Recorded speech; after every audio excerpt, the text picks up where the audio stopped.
And good evening, everybody, and welcome to the Wool Bowl in Roswell. It is time for Lovington Wildcat football here on Z94 KZOR, the Lovington Sports YouTube channel, HobbsAmerica.com, the Z94 KZOR Facebook page, and also on Boxcast TV on your smart TVs. I'm TJ Miracle, Dawn Morgan patrolling field side, Manny V and Evie Stuber in studio engineering and producing, and looking forward to a good one as we hit the halfway point of the 2024 season tonight. Of course, this is your Stone Oilfield Services pregame show from the good folks at Stone Oilfield Services. Anything you need out in the patch, well, chances are Mr. Stone and his crew can probably take care of you. That is Stone Oilfield Services, proud supporters of all Lovington athletics. So into the pregame show as the Wildcats come in a perfect 4-0, and they are right now in the Max Preps Matrix number 1 in Class 5A in the state. Goddard, a team that is a bit on the rise. They come in at 2-2 on the season, but more importantly 1-0 for them in district under head coach Arturo Bolanos, and they are number 7 right now in Class 5A. So, Dawn, you've been down on the field. We're watching the warm-ups earlier. What's going on down there? Yeah, I think that it's.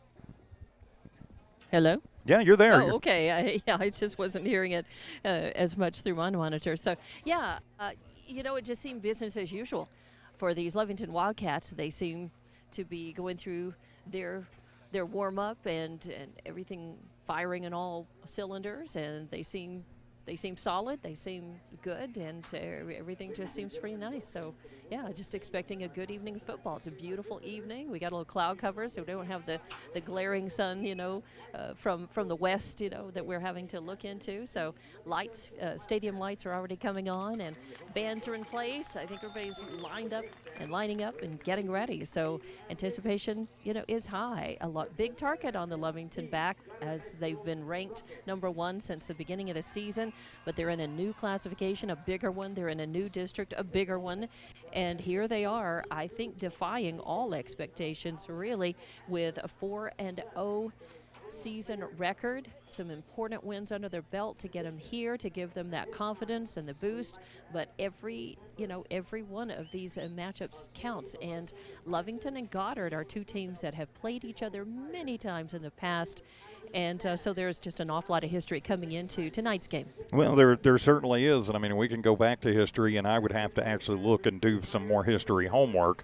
But it was either in 09 or 10 that both of these teams won state championships, Lovington in 3A at the time, Goddard in 4A at the time. And we had a game here, and it was a back and forth. I mean, it was a slugfest, and it was maybe the best high school football game that I have ever seen. And that was, again, a long time ago, different teams, although I'm trying to remember if Coach Bailey was on that team or not. But they got the big win, 35-21 last week, taking on the crosstown team here, the Roswell Coyotes, to open district, 35-21, and Lovington came out and punched them in the mouth. We'll take a quick timeout as they play taps in the national anthem. Wildcat football continues in a moment.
And welcome back to your Stone Oilfield Services pregame show here on Z94 KZOR as we get ready for Game 2 of the district slate. The Lovington Wildcats 1-0 in district, 4-0 overall, taking on the 2-2 but 1-0 in district Goddard Rockets. I'm TJ Miracle, high above the Wool Bowl, which is not actually a bowl. Dawn Morgan patrols field side. Manny V and Evie Stuber in studio, engineering and producing. Great to have you with us tonight, wherever you are on Z94 KZOR, the Z94 KZOR app, on the Lovington Sports YouTube channel, Boxcast TV, and, of course, on HobbsAmerica.com and the Z94 KZOR Facebook page. So as we continue on with the pregame show from Stone Oilfield Services, as we were talking a little bit about last week, and last week, Dawn, Lovington came out and punched the Roswell Coyotes, the team from the south part of town here in Roswell, absolutely in the mouth early, but then kind of had to hang on late, 35-21 in that one. But back and forth, big plays. Lovington established things early, got out to a fast start, and the defense held. At times, it was like, oh boy, what's going on? But they still held Roswell high with a very potent attack to just under 180 yards officially in that ball game. But that's, I think, been kind of the key for all four wins for this Wildcat team, Dawn, is they've gotten off every single time to a fast start. Yeah, that's definitely been a key, and I think that's part of what Coach Bailey means when he says we do what we do. It's our way of doing things that works well for us, and that's one of the things that Lovington, I think it works well for them. They come out pumped up, they come out with a lot of energy, and they know that with a lot of two-way players that fatigue can be a factor later in the game, so they want to do as much damage as they can when they're at their at the very beginning of the game, and that's kind of what they did last week. Absolutely. I mean, they punched them in the mouth and then scored again, and then again, and they were up, they had 3 scores by halftime, and then they did hold on. 4 scores at half, and then of course they held on. They had another one in the second half, but that's going to be, I think that's probably the game plan when Coach Bailey says, we keep it simple. We do what we do. No matter what they do, we can only control what we do as a team, and that's kind of what he means. Now, are there other things deeper? Of course. Are there things that he tells the team and that they work on at practices and before games? Of course. They're going to work on the plays. They're going to work on the diagrams. They're going to work on raising their football IQ individually and as a team, so that they can recognize, as many offensive tricks and plays and defensive tricks and plays as they can against other teams, and make those adjustments and have success, at the end of the game. But all in all, generally the game plan for him is, hey, it's no secret. We're going to do what we do and just try to do it the best we can, and we're going to be us, and that's what he tells the team. Yep, so far been very successful. Lovington in the road white tops with blue pants, blue letters and numbers. Of course, the white hats with cats in script on the side. Faith over fear is their motto this year. The Goddard Rockets are in the home navies with white letters and numbers, and the Columbia blue accents. Going to be 87 degrees with 38% humidity. Whew, it's a humid one tonight. Something to watch out for as we get into the evening time and get ready for game number 5 on this 2024 season. So looking forward to what should be a fantastic game tonight. Goddard is led really by Lucien Betancourt. He is their quarterback, running back. They just do a little bit of everything. And Lovington lining up like they're ready for the national anthem. Somebody needs to tell them we already did that. And they'll be kicking it off here in just a couple of minutes. As the pregame clock continues to move, we will go ahead and wrap up your Stone Oilfield Services pregame show from Stone Oilfield Services. If you need it out in the patch, Stone Oilfield can take care of you. W.H. Stone and the entire Stone family, proud supporters of the Lovington Wildcats. We'll take a 90-second timeout and be back as Wildcat football continues in a moment on Z94 KZOR Hobbs Lovington.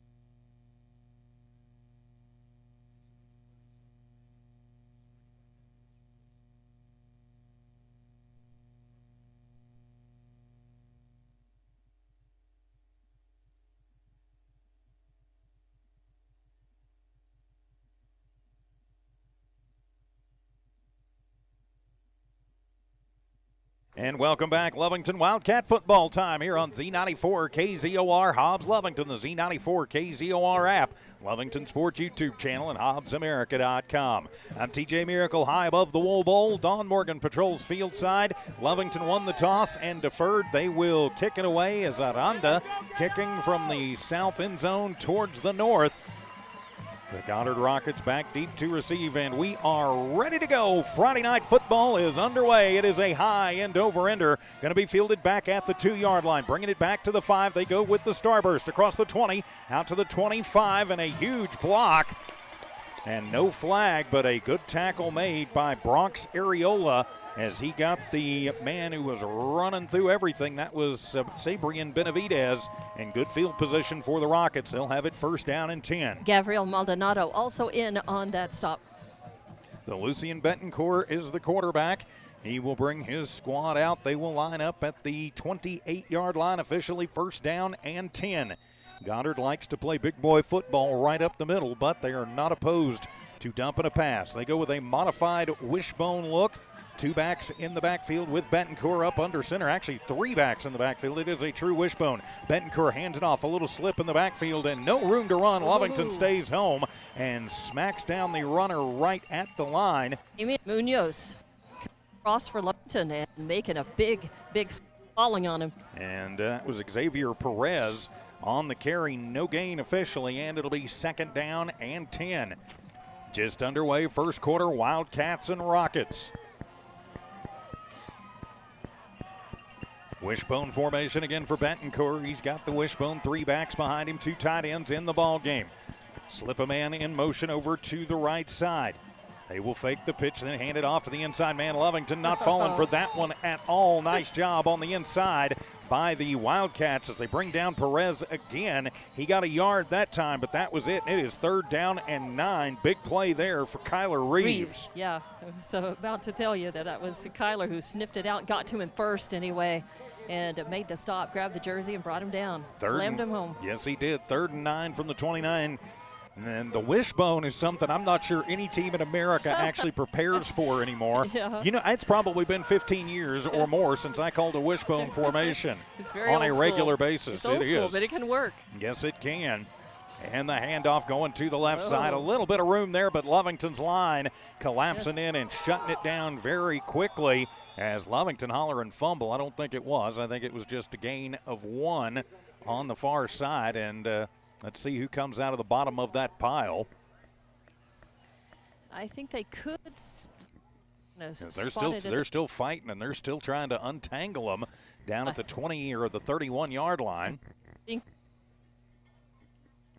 Good move at the bottom of that pile, and they're making sure Lovington is wanting to claim it. And I haven't seen anything, and Lovington will claim it. Wow. And so it'll be Perez who gets a 1-yard gain but coughs it up. Valente Herrera came up holding the ball. I guess he's the one who had it when all the dust settled and all the boys got up off of the ball. So the Lovington D comes up big to start the ball game. They will have it 1st and 10 from the Goddard 31-yard line after the turnover. So now it'll be Prudencio and company's turn to come out and see what they can get going on their first drive of the ball game.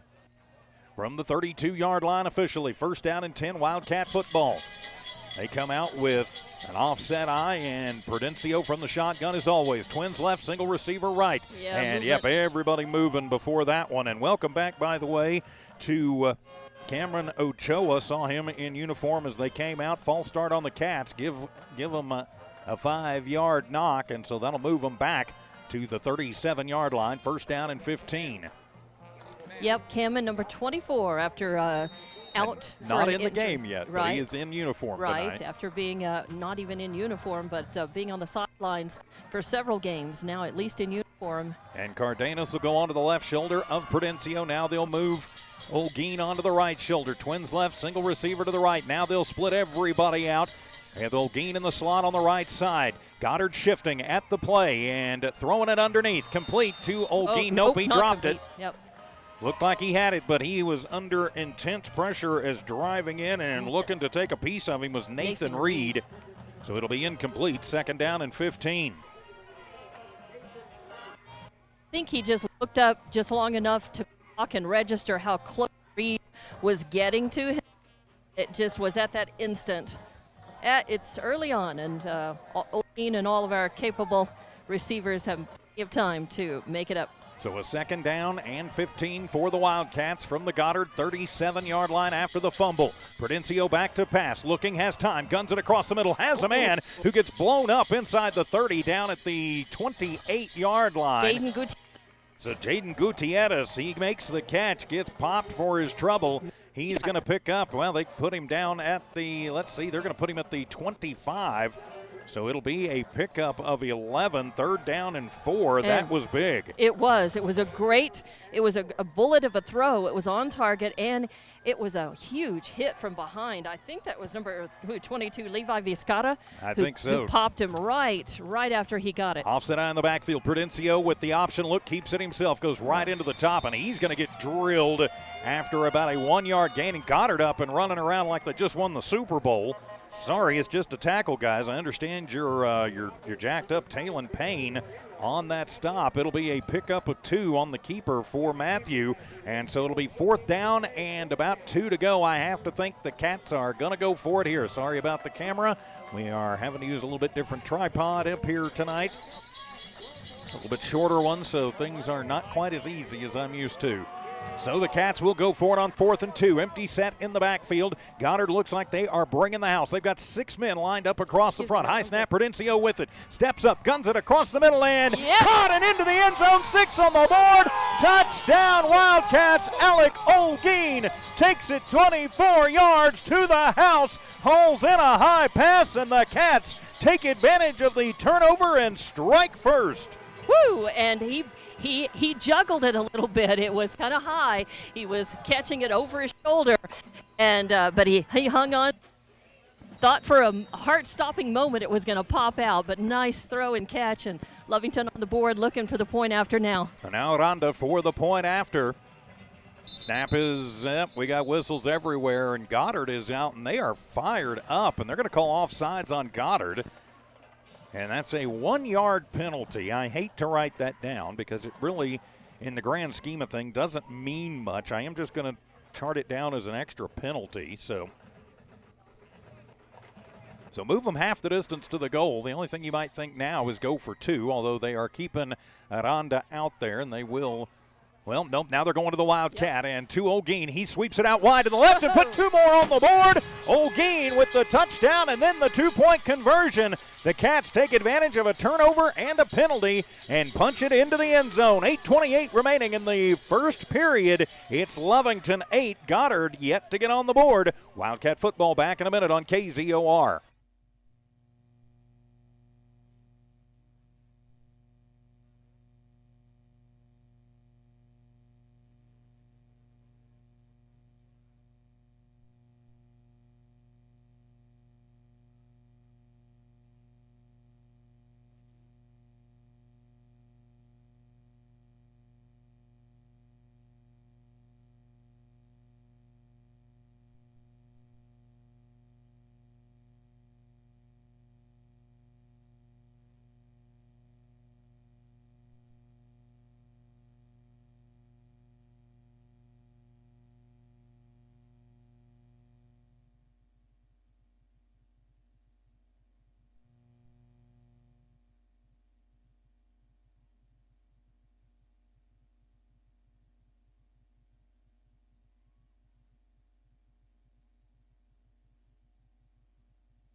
The Cats take advantage of a turnover deep inside Goddard territory, and Alec Olguin gets wide open in the middle, takes it 24 yards to the house, and then a 2-point conversion is good as Goddard will run the starburst, and a huge hole up the middle as Lovington bid on it, as looking for some running room is one of their big do-everything guys, big number 81, that's Porras. He's down the far sideline, and he is finally going to be run out of bounds, but that gets the Goddard fans right back in it. That's the thing about the starburst, Dawn, is you have got every man has an assignment, and you cannot bite on one of those fakes, and Lovington special teams did, and that let Porras take it back almost 70 yards as it'll be 1st and 10 for the Rockets deep inside Wildcat territory at the Cat 30. Yeah, he just had way too much room to be able to get through, and just it was a good run. Credit where credit's due, but Lovington's got to try to. Lovington D going to work right now. The wishbone on the field once again as Betancourt up under center.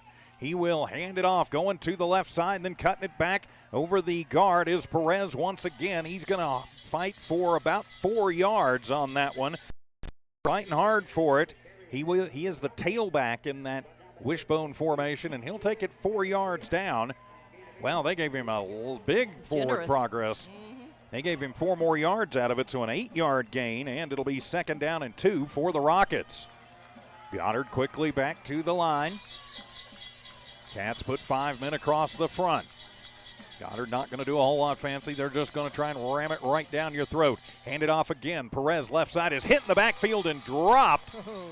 He might have gotten to the 20, but I don't think so. They're going to give him a yard on that one, and it'll be 3rd down and 1. I think that was Patrick Sanchez and 61, Ricardo Rodello. Rodello, the sophomore, getting some action.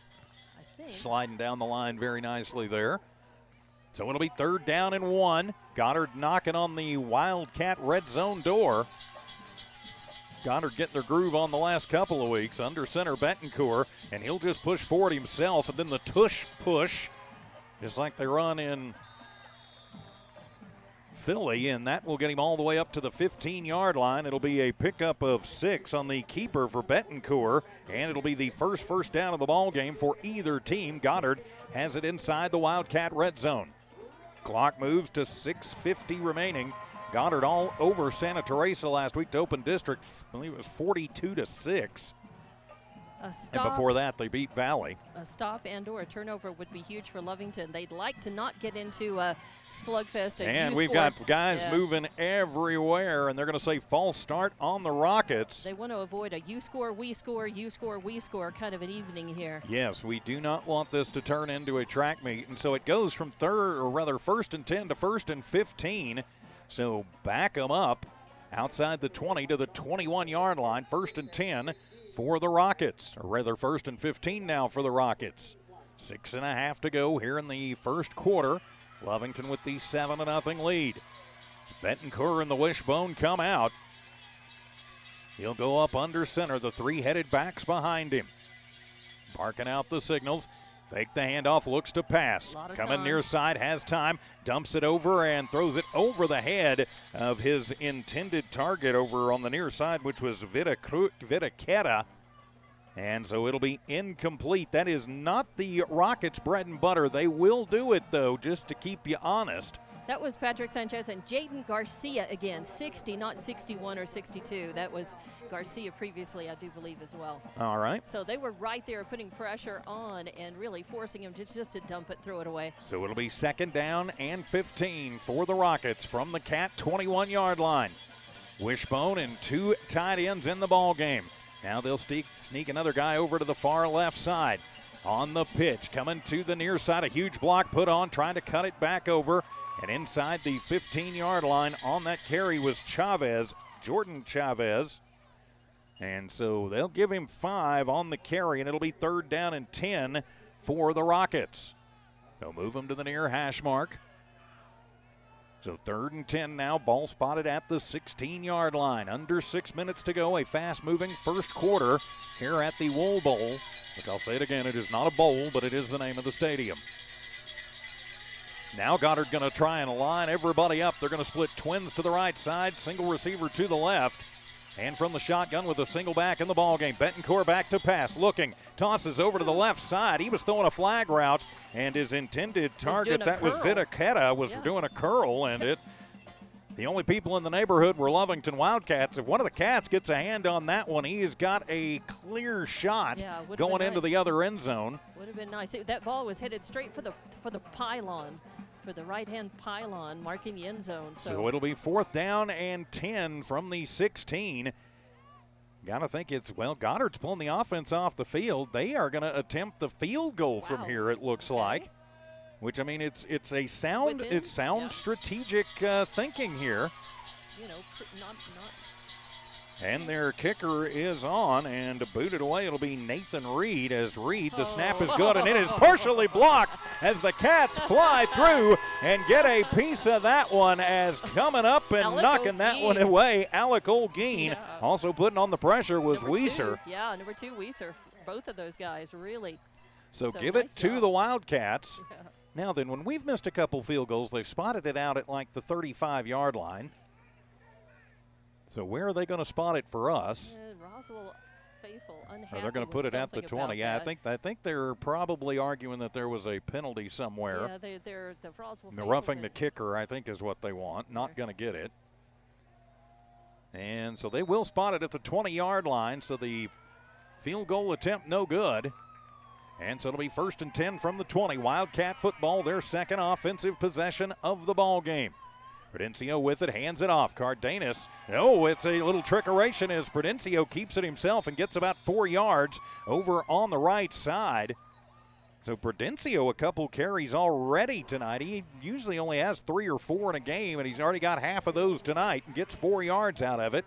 2nd down and 6. That's one thing that Lovington has done extremely well, Don, is especially in the second half of ball games, controlling the tempo and controlling the clock. Yes, controlling the football, keeping possession of it. And on tired legs, that's hard to do at the end of the game, but they have been 2nd down and 4, send a man in motion. That is Reeves. He'll come to the tight end position on the right side. Hand it off. Cardenas, left side, crosses the 25 out to the 26-yard line. Not a lot of running room inside for Dallas. He'll pick up a couple, and it's a manageable 3rd down and 4. So ball from the 26-yard line. First carry of the night for Cardenas. Got to convert here, though. Yeah, 3rd down, so important. Yes, it is, but, hey, you get 3 yards at a time. Well, actually, you get 2.5 yards at a time. Playing old school West Texas, Eastern New Mexico football. 3 yards and a cloud of dust keeps the chain moving. Keeps the clock moving too. Empty set in the backfield. Prudencio in the shotgun. Waiting on it. He'll just keep it himself. Comes to the near side. Gets away from one. Nope, that'll be Cardenas. And we're going to have a hold in the backfield. Dallas on the direct snap got the 1st down. But I have a feeling this one's coming back on a hold in the backfield as one of the Cat linemen, I'm not going to say which one. I saw him, but I'm not going to call him out. Reached out and grabbed one of the linebackers for the Rockets. So it'll go from 3rd and 3. Our 1st down, really, to a 3rd down and 13, and I've got to think it will be punt time for the Cats as we've got some lightning to the southwest. Of course, if lightning gets within 10 miles, they have to suspend play for a half hour and clear the stands. Just stay way the heck back over there by Artesia. And it is holding on the Wildcats, so it'll go from 3rd and 3 to 3rd and 13. Back them up, and I've got to think that at this point it's going to be punt time for the Wildcats. They're so close to the Roswell end zone. It's just, you don't want to hand the ball over this close. And no, actually it was not a hold. It was a illegal man downfield penalty, so it's a 5-yard penalty. So it goes, instead of 3rd and 13, it's 3rd and 8. That's better. So 3rd down and 8, much better than 3rd and 13. Ball back on the 22-yard line. 4:03 remaining here in the 1st, and nope, they switched it to a hold, and now they'll move it back. Darn it. Again. I wish they would make up their minds. And a shoestring coming undone on Jaden Gutierrez. Patrick Sanchez did the honors for him, so we're stopping for tying that shoelace while they also adjusted yardage back. Now. So it will be 3rd and 13. Now Goddard is showing blitz already. They've got 6 men up on the line. This is what got Olguin, and running right through it, trying to time the count is JCO Perez, and he comes through and tosses an elbow for his trouble. Are they going to say false start on the Cats? Are you kidding me? Really? Wow. I'm sorry. If I see Perez getting ready to blow up one of my linemen, I'm moving too. So from 3rd and 13 to 3rd and 18. We'll just leave it right there. Okay, Lovington, if I'm you guys, I come out in the same formation. They're going to try and time the count and rush at least 6. If they rush 6, that means somebody is going to be open, and that's what you got the touchdown on. That's right. They do put a single back in the backfield. 4 receiver set, back to pass. Prudencio throws it on a little crossing route, nowhere to go, but getting away from one and getting out to the 15-yard line. It'll be a pickup of 3 on the completed pass. As coming up with that one That was that Olguin or was that Gutierrez? I can see the 4. Turn around, young man. I think it was Gutierrez. Yep, Gutierrez, the 1-4. I see it there. Jaden's second catch of the night. 38 yards through the air for Prudencio, but it'll be punt time for the Wildcats as Sanchez on to do the duties as some untimely penalties bite the Wildcats. 7-0 Lovington in the lead, under 3 minutes to go in a fast-moving first. Patrick with it will boom it into the night air here in the Pecos Valley. Fielded right at the 50. That's Perez. Gets away from 1, gets away from 2, goes to the far sideline, looking for some running room. He's to the 20, and a shoestring tackle down at the 20-yard line as that kid's got some moves. Pardon me, that's Porras. Yeah, and for a big guy, he's a tall guy. He moves really well on the field. He outmaneuvered. We had 2 Wildcats downfield by the time he caught the ball, and he just blew right by him and skated right past. So Goddard with a good return from Patrick, but just not great. Not great tackling and not great coverage, and so Roswell knocking on the door again. The Rockets at the Cat 16. Wishbone formation, we've seen it all night. Hand it off, going left side, nowhere to go there was Perez. He gets a yard out of it, but no more before everybody on the line, Valente Herrera, Alex Rivera, slam him down and say, yep, that's far enough for this time. And so it'll be 2nd down and 9 for the Rockets. Thing with the Rockets ground game is it eats clock extremely efficiently. But they've got to pay off on it. So it'll be 2nd and 9 from the Wildcat 15 after another great return. Wishbone formation. Betancourt keeps it himself. He's got a little hole. He'll go through the middle before Lovington's secondary can come up and get him. He'll get it up to the 10. It'll be 5 yards on the keeper for Betancourt. And he got a good push up front. So that'll make it a 3rd down and 4 for the Rockets. With Sanchez, Reeves, and I think Weiser on the stop. So 2nd down and rather 3rd down and 4. Rockets trying to capitalize on a big return with 90 seconds to go in the first. Wishbone formation. The tailback is Perez. Betancourt surveys the line, changes the play. Sends a man in motion over to the right tight end position. Fake the pitch, hand it off to one of the halfbacks. No room to run inside as Montoya, or was that Rivera? That was Rivera. He gets the run and gets 1 yard out of it, his first carry on the night. And that was Damian Munoz of Lovington who got to him first. And 4th down and 4. And Goddard, are they going to go for it? I've got to think they're going to go for it this time after Lovington got to the field goal attempt a moment ago. So on a 4th down and 5, they are going to try the hard count. You've got to think. Lovington with 5 men across the front, getting ready to send a man off of the edge. Waiting on it and stepping back from it is Betancourt. Changing the play at the line, and timeout taken by Coach Arturo Bolanos. 41 seconds remaining here in the first quarter. Lovington 8, Goddard nothing. We're back in 30 seconds. Wildcat football continues in a moment.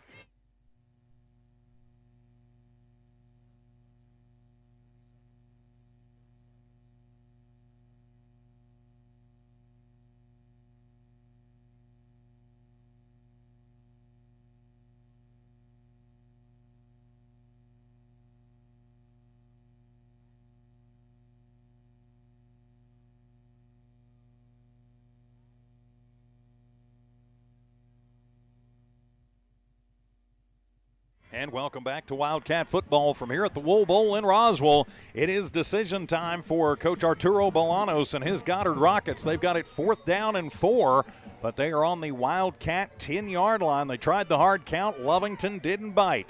Don Morgan Field side, I'm TJ Miracle, high above the Wool Bowl. It's just the name of the stadium. It is not an actual bowl. I know, I'll get over it. So 4th down and 4. Danny V, Evie Stuber in studio engineering and producing.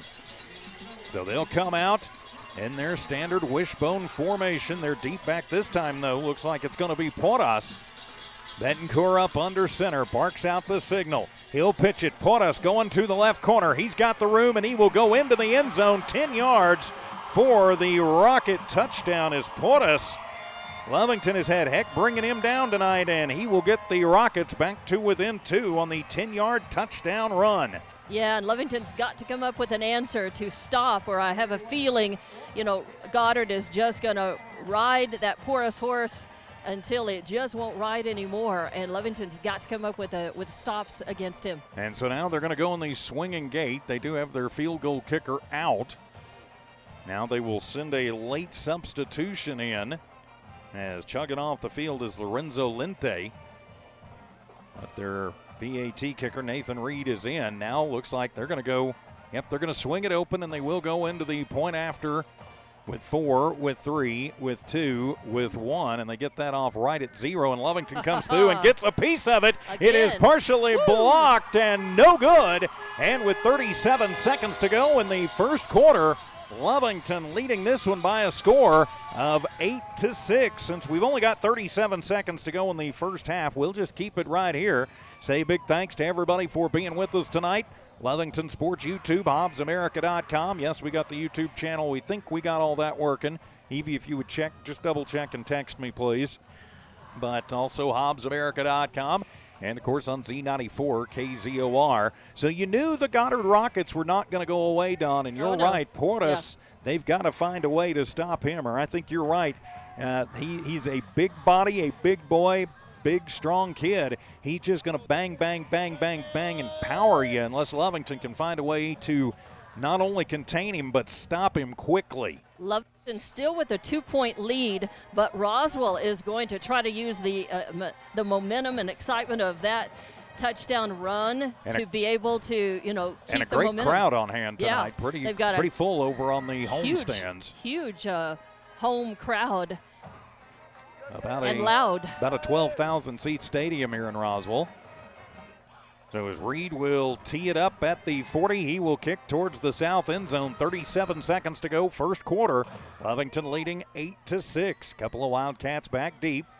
As Reed up, and he will kick that one into the night sky. It'll be fielded by Gutierrez at the 7. Brings it out to the 10, to the 15, to the 20, cuts it back, gets around a man, 25 to the 30, to the 35, and looks like he was going to get free and just reaching out and grabbing on and hanging on for dear life was Javier Perez, who grabbed the jersey and held on until the cavalry could get there. But Gutierrez said, all right, Porras, you've had a pretty good return. I think I'll get one myself. Yeah, Isaiah Hunter also on that stop for Goddard.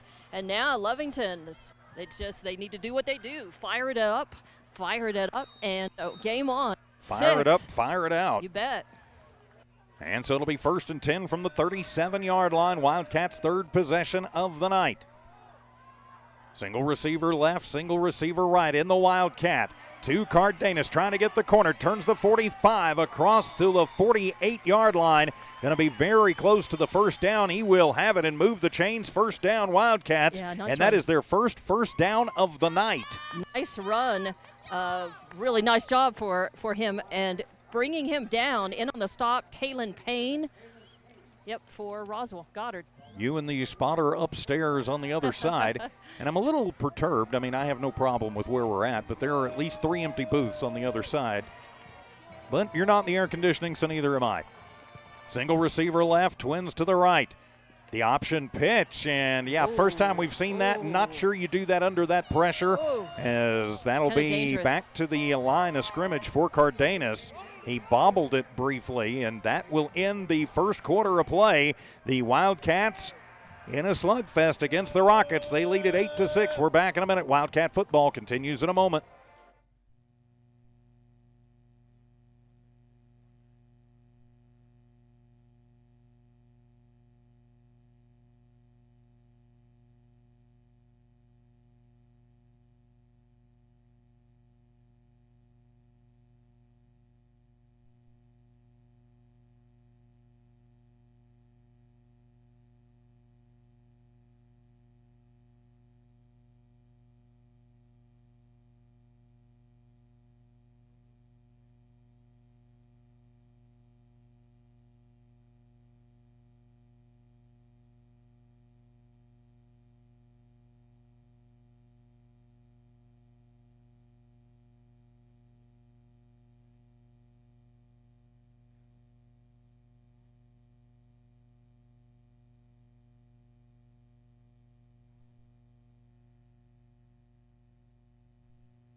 Welcome back to Lovington Wildcat football here on Z94 KZOR, the Z94 KZOR app, and the Lovington Sports YouTube channel. Don Morgan field side. I'm TJ Miracle. Flip sides of the field, and it'll be 2nd down and 12 for the Wildcats.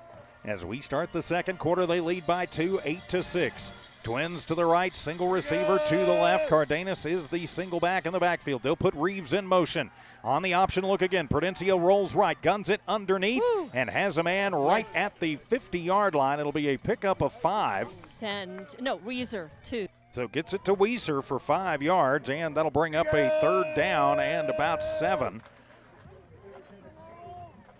A very hot, humid night here in Roswell at the Wool Bowl. 42 yards through the air for Prudencio, but now an important 3rd down and 7. Just underway here in the second quarter. Cats hanging on to an 8-6 lead. They are on the Goddard side of the 50 now. As Lovington lined everybody up, and then we're going to do a little confusion play, and I think maybe confuse themselves. 4 receiver set, Twins left, Twins right from the far hash mark. Prudencio back to pass, has time, looks, wants it all, has a man, and overthrown his intended target, Gutierrez on the far side. The Cats wanted it all, but came up empty. It'll be incomplete, and it'll be 4th down and decision time for Coach Bailey. I think his yeah, that was Rivera. No, it was Rivero, sorry. Sanchez, yeah. I was looking to make sure. I got to get my binoculars out, I guess. All right. So on a 4th down and 7, Wildcats will come out and they will go for it. Empty set in the backfield. Prudencio has had all night. Tries the hard count. And yep, they got him to jump. Good deal. And it will be offsides on Goddard. That is their 3rd penalty of the night for just 10 yards. So from 4th down and 7 to 4th down and 2, you like those odds a heck of a lot better. You bet. Sounds a lot better. We have Jaden going in. We have Alec Olguin and Gutierrez coming out. And also going in, Rivero. Got a feeling this might be a run with Gutierrez and Olguin both coming out and sending a little extra beef in on the line in the form of Jaden Garcia. So it'll be a 4th down and 2 to go.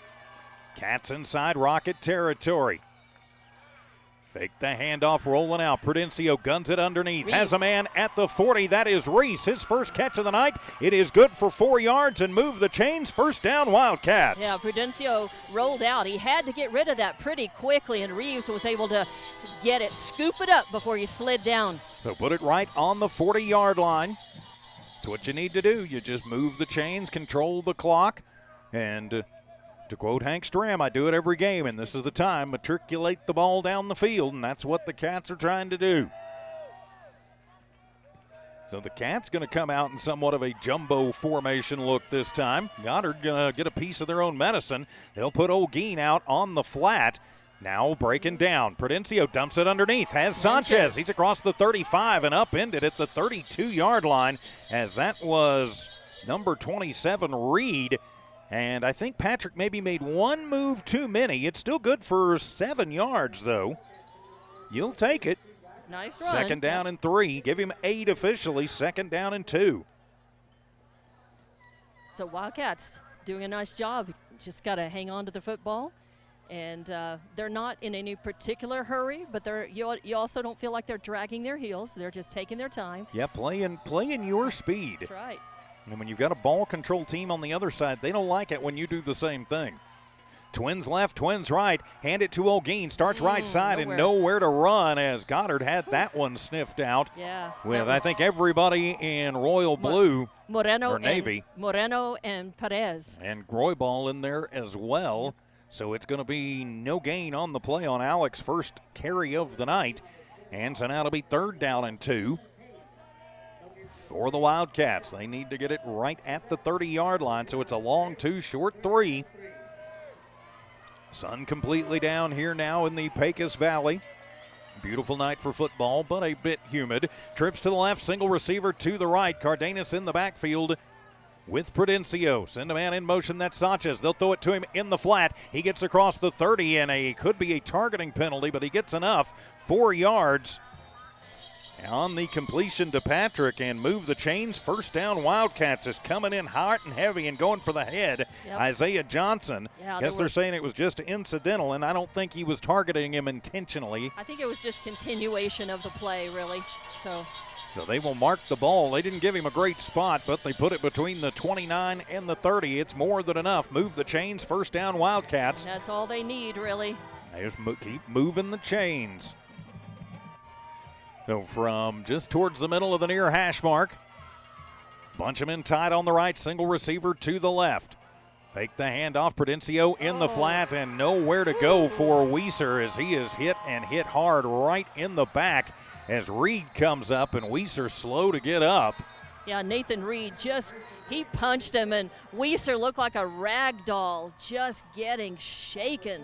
Not good. Yeah, he got hit and hit hard. I'm going to turn the camera off. That is one thing about these Rockets. They will hit you, and they will hit you hard. Maybe just got the wind knocked out of him. It was a clean hit. It was.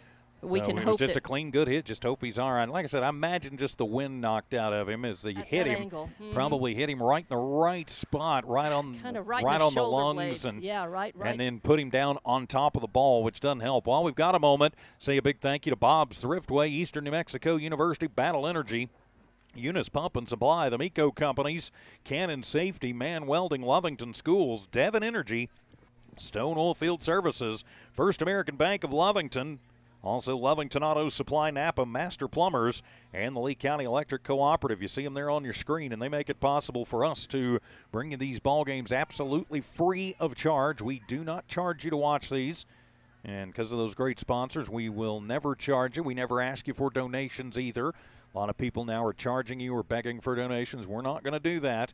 And we don't have to, thanks to these great sponsors you see on the screen and I just named.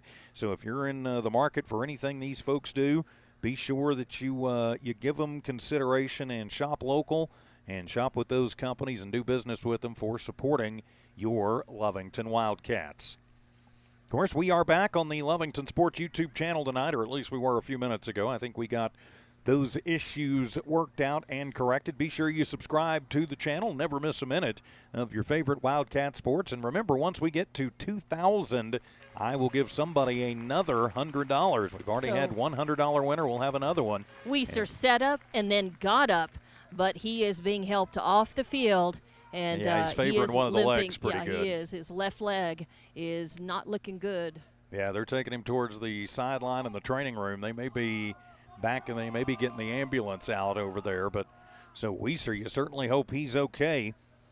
He is a big part of the Wildcat team in a lot of ways, even though sometimes some of those things don't show up in the stat book. So now it'll be second down and 13 after the 3-yard completion. But, hey, good on Weiser for holding on to it. Sorry for the jiggling in the camera. This table is extremely wobbly. Twins right, single receiver to the left. Back to Bass Prudencio all day long. Guns it across the middle and overthrows his intended target. He had two cats down there. And Gutierrez, that was Rivero. Yeah, Rivero got free, but just overthrew him by about 2 steps. Prudencio's been a little high tonight on just about every throw he's had. So just needs to take – I'm not sure he's used to having that much time. That may have something to do with it. His line, that offensive line doing a good job tonight protecting him and giving him as much time as possible. But so now 3rd and 13, ball spotted at the 33-yard line. They need to get it down to the 20. Twins to the right, single receiver to the left. Prudencio all day long again, dumps it off underneath and just going to be tripped up. As Reeves, yeah.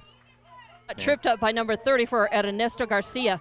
It's just a 1-yard gain to Reeves. And one thing about this Goddard Rocket team I have noticed is they are extremely good in fundamental tackling. So now it'll be 4th down and 12 in decision time. You're at the 30. I think you got to go for it here. The Goddard's also good at reading the plays and sniffing it out and having at least one guy available to go after whoever they need. Empty set in the backfield. They look like they're going to blitz 5 and jumping off sides big time and making contact. Isaiah Johnston. And it will be offsides on the Rockets. Their 4th penalty of the night for just 15 yards. And they're going to march off 5. That's a little more manageable. Yeah, fourth and 7. You like that a little better. From the 27-yard line, they need to get it to the 20. 7.5 minutes remaining in the first half. A slugfest. Lovington leading this one 8-6. Empty set in the backfield once again. Twins left. Trips to the right. Trying the hard count this time. Goddard shows like they're going to bring their middle linebacker, so they're going to rush 4. Prudencio with it all day long. Throws it underneath. Has a man right at the first down marker. Yes. Complete to Patrick Sanchez. And move the chains. First down, Lovington. Nice. Needed 7, got 8. Nice. And again, really fast. I mean, Prudencio had that out of his hands within about a second. So inside the 20 now. They are inside the Goddard red zone. Keeps the drive alive. 4th first down for the Wildcats. As 7 minutes Sanchez comes out. Rivero comes in. So first down and 10 yet on. Trips to the right, Twins to the left. Empty set in the backfield again. 3 men across the front for the Rockets.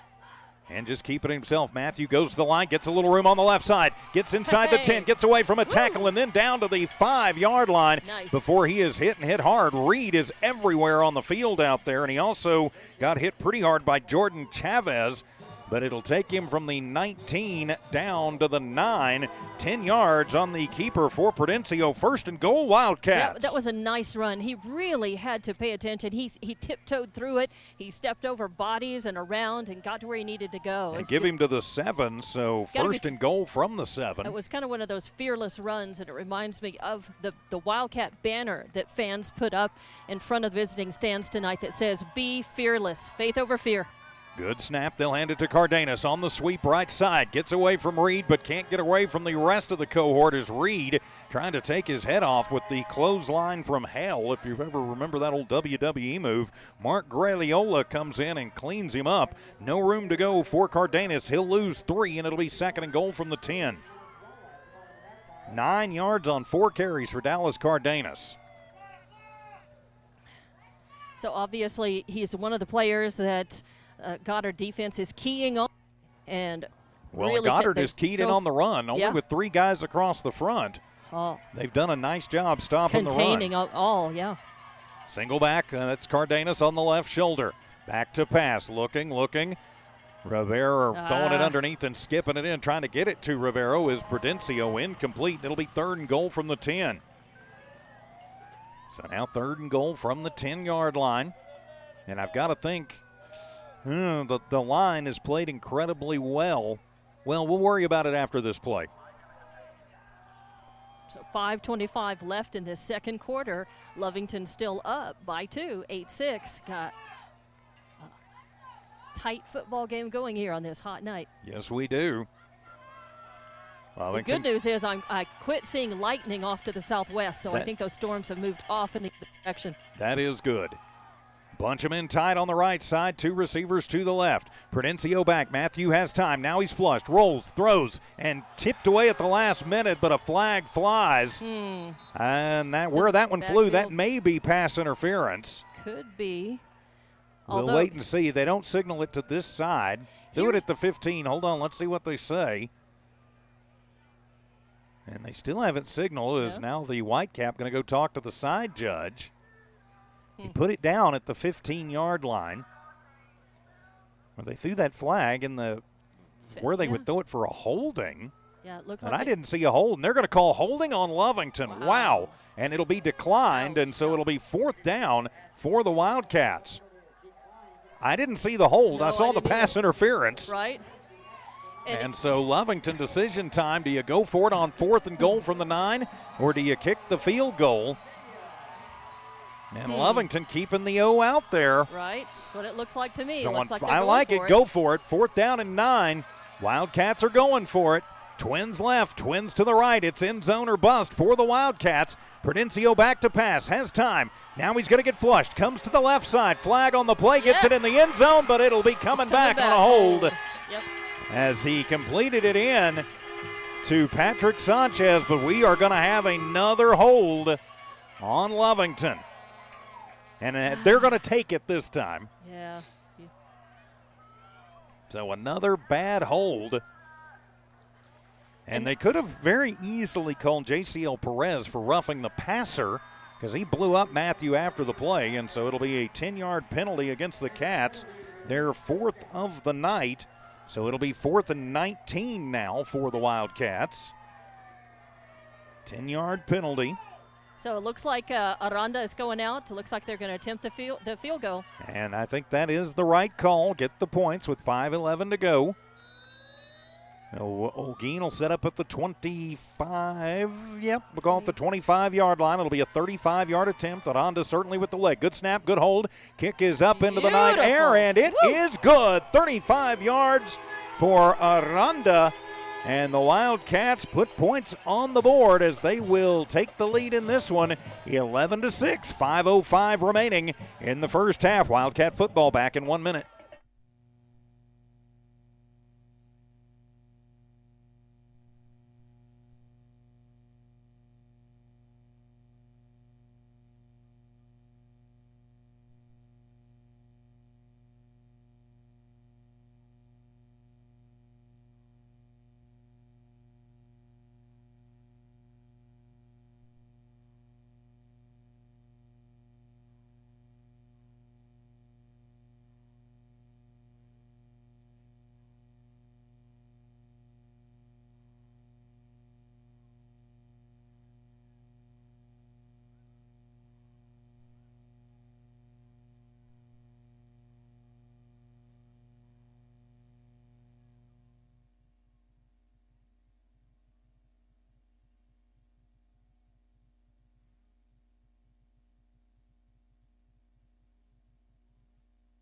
The Wildcats get it inside the 10-yard line, but a couple of penalties move them back, and Caleb Aranda saves the day.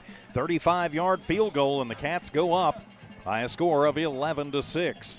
With Don Morgan, I'm TJ Miracle, Manny V, and Evie Stuber in studio engineering and producing. As Aranda to boot it away, kicking it towards the south. It is a high end-over-ender into the night sky, and that one will go all the way through the back of the end zone. And so bring it out to the 20 for the Coyotes, 1st down and 10.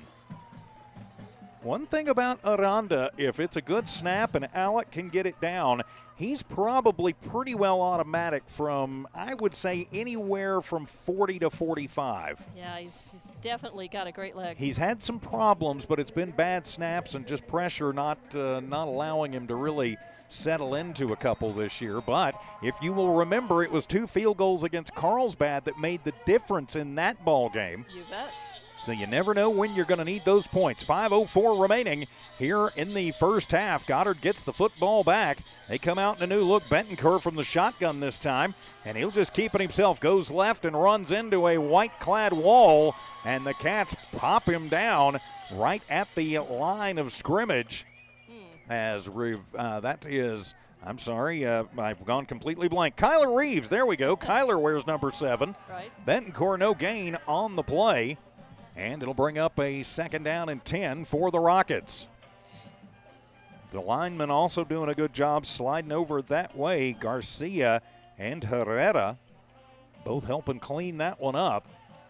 So Goddard going to come out and split a single receiver to the left, a single receiver to the right. They keep 2 tight ends in the ballgame. Single back in the backfield is guess who? Porras. Send a man in motion. They will pop it to Porras on the end around. Gets away from 1, gets away from 2, and drags a couple of Cats with him out across the 25 to about the 27-yard line. 7 yards for Porras. How is that kid so dang hard to bring down? He is, and he had 2 or 3 Wildcats hanging off of him, including Olguin. And he slipped out. He slipped out of Valente Herrera, who made contact at the line like he was covered in grease or something. Check that kid's jersey. I'm kidding. So it'll be 3rd down and 3. Rockets on the move. Lovington still with 3 timeouts. Rockets with 2. Single receiver left, single receiver to the right. Bentoncourt goes up under center. He'll just try and push forward himself, and they'll do the tush push again and get him across the 30 to the 31-yard line. He needed 3, and the push gets him 4, and it'll move the chains for the Rockets. That'll be their 2nd first down of the ball game. What they do on that one is they just put Bentoncourt under and behind the big beef, and then his fullback comes and pushes him through almost like a rugby scrum. So to the 31-yard line, 1st and 10 for the Rockets. 3:16 to go, fast-moving first half. 11-6, Wildcats in the lead. Betancourt from the shotgun this time. Single receivers left and right. Back to pass, Betancourt to Porras down the field, and Lovington almost picks it off as Betancourt, Porras went from being intended target to being defender as Patrick Sanchez and almost picking that off, yeah. Yeah, just really, really tight on him. Sanchez there too. Good defensive coverage. We've got some quick Wildcats, and they're able to get down and stay with just about anybody. Yes, they are. Stride for stride. A little short sometimes, but you can't teach speed. Betancourt from the shotgun again. Single receiver left, single receiver right. Back in the backfield with him is Romero. He'll hand it off to Romero, who gets hit at the line and dropped. He gets no gain on the play on his second carry of the ball game. The line doing the job right there, and Jaden Garcia on the big hit, and it'll be 3rd down and 10 for the Rockets from their own 31-yard line. Something tells me they're going to try and find a way to get it in the hands of Jose Porras. I could be wrong, but I wouldn't bet the rent money on it, but I would think about it. The defensive coaches over here are signaling to the guys on field for sure. Porras on the left side. He is the single receiver. Instead, it'll be a handoff and nowhere to go as upending one of the Wildcats over there is number 3. That is Roybal, his first carry of the game. And he gets a yard out of it. And so now it'll be 4th down and 9. And timeout going to be taken by the Lovington Wildcats. They want to preserve a little time. They will also have the football to start the second half. We'll take a 30-second timeout. Wildcat football continues in a moment.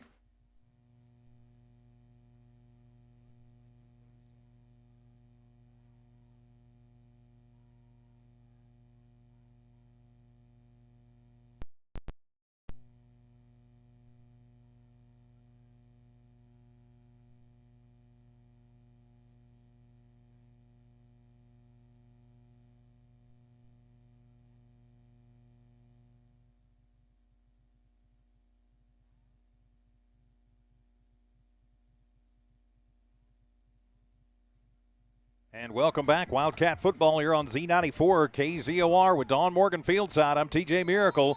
Wildcats take the timeout. It is 4th and 9 for the Rockets. Punt time, but this is a team that is known to fake it. So just be aware of it as they'll put Gutierrez back way deep.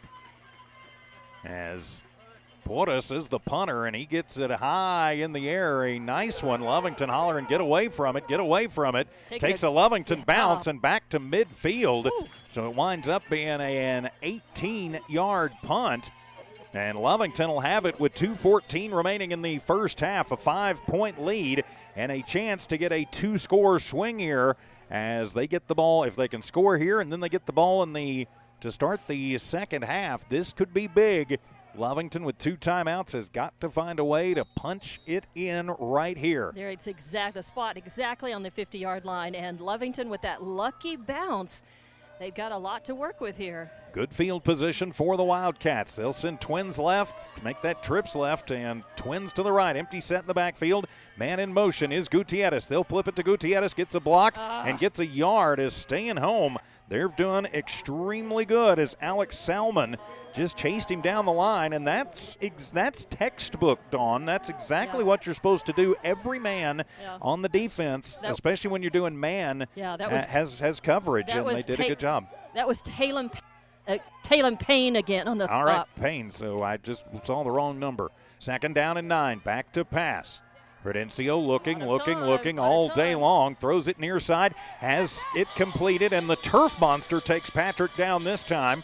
And then he is tapped down by Christian Andrade, but not before he picks up 12 and move the chains. 1st down, Wildcats. Yeah, definitely. sometimes it's not that Prudencio doesn't have the time tonight to work with or without a holding penalty. He doesn't. Sometimes he's having trouble finding an open man. The coverage by Goddard defense is excellent. Trips to the right side, rolling right. Prudencio down the field. Gets away from one, tosses it out, just a little flip that'll be complete. out at the 35-yard line.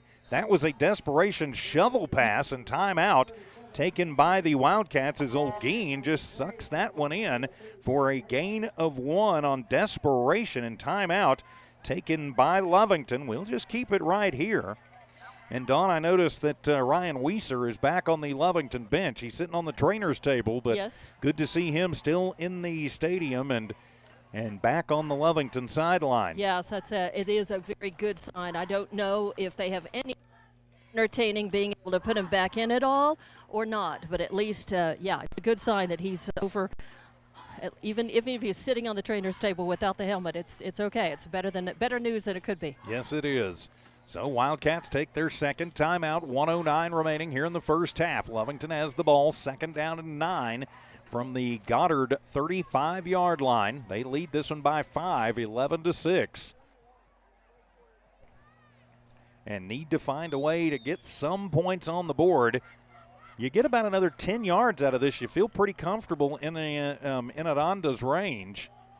And that would put you up by 8, which is a touchdown and a 2-point conversion. So you feel okay about that, but you'd sure like the touchdown here. And then see if you can get a touchdown because you've got the ball to start the second half. You bet. A minute 9. That's quite a bit of time, especially with some timeout left. So 1 timeout to work with. Trips to the right, single receiver left. The ball is on the right hash mark. Goddard shows blitz. Prudencio, actually it'll be the Wildcat. Cardenas gets a block. Nope. Crosses the 30 down to the 29-yard line. It was a keeper. Oh, that was Prudencio. Okay, he normally doesn't move like that. It was a design quarterback keeper. So Prudencio picks up 5. Quick, hurry up offense. Yes, here. it is. He looks to pass all day, steps up in the pocket, fires to the left side. Yes. Olguin in stride and 6 on the board. Touchdown Wildcats, Jaden Gutierrez from 26 yards out, and the Cats have struck again. And Prudencio made that happen, Dawn. He slid left, got out of a potential tackle by big number 77, Reyes Nunez, and just gunned it. Gutierrez got away from his man, and the Cats go up 17-6. We've talked about it before from really the very beginning of the season, how I've said he plays with such confidence and poise, like he's got a lot more experience than he does. And, he's a nice way of keeping that slow heartbeat, doing what he needs to do. Point after to come. It is up from Aranda, partially tipped, but good. And with 46 seconds remaining in the first half, the Wildcats lead the Rockets 17-6. We're back in 30 seconds. Wildcat football continues on Z94 KZOR Hobbs Lovington.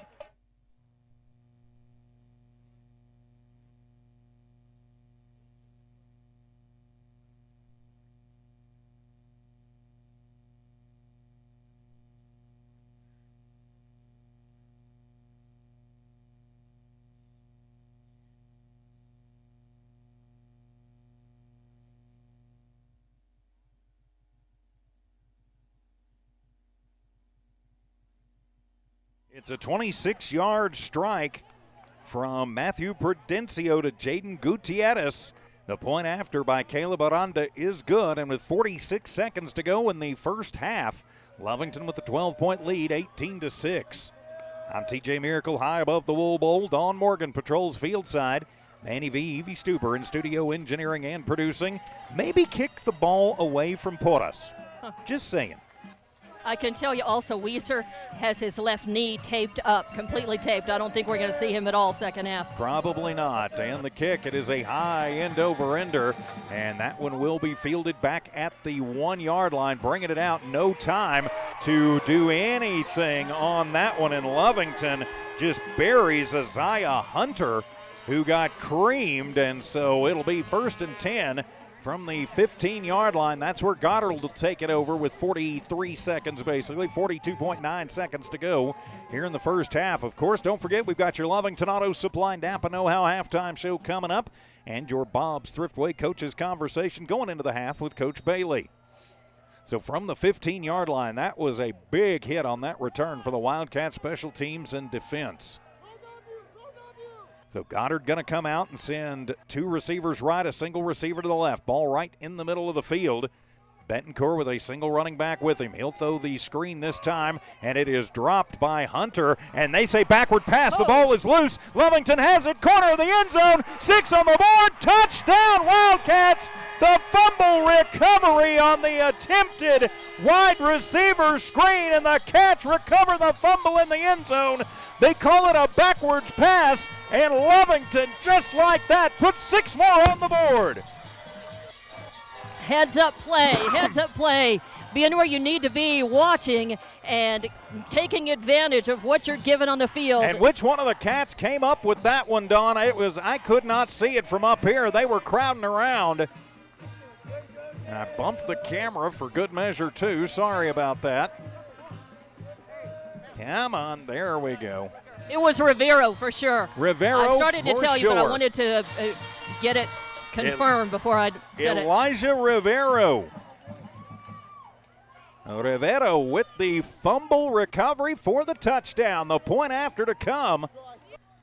33 seconds remaining in the half, and oh, how the world turns. Go on to attempt the extra point, Caleb Aranda.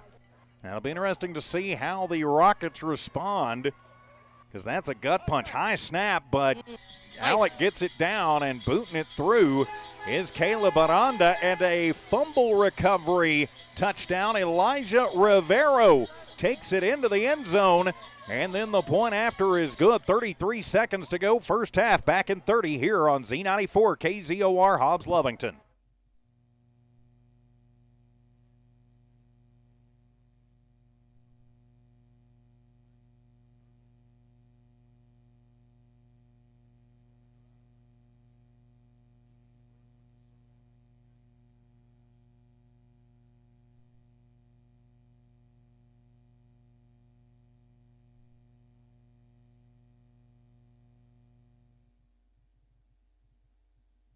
An attempted screen pass turns into a backwards pass for the Rockets, which turns into Elijah Rivero in the right corner of the end zone, falling on the ball for the Wildcat fumble recovery touchdown. The point after is good.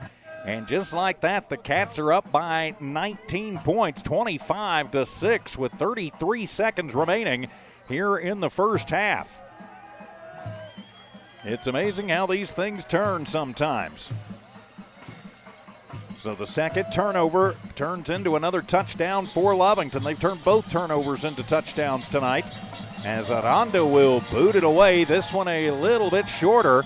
It'll be fielded back at the 1 yard line. Bringing it out again is Hunter. He's across the 20, 25 to the 30, 35 to the 40, and out across the 45 to the 47 yard line. Another big return for the Rockets. That has been the strength of their game tonight. They will have it 1st and 10 with 25 seconds to go on their own 47-yard line. And that clock stopped awfully quick. You're going to have to watch for a little, hometown score or clock keeping here. I've got to think maybe Goddard runs one play, and if they don't get a big gain, they just go ahead and say, yeah, we're gonna take it inside and think about it.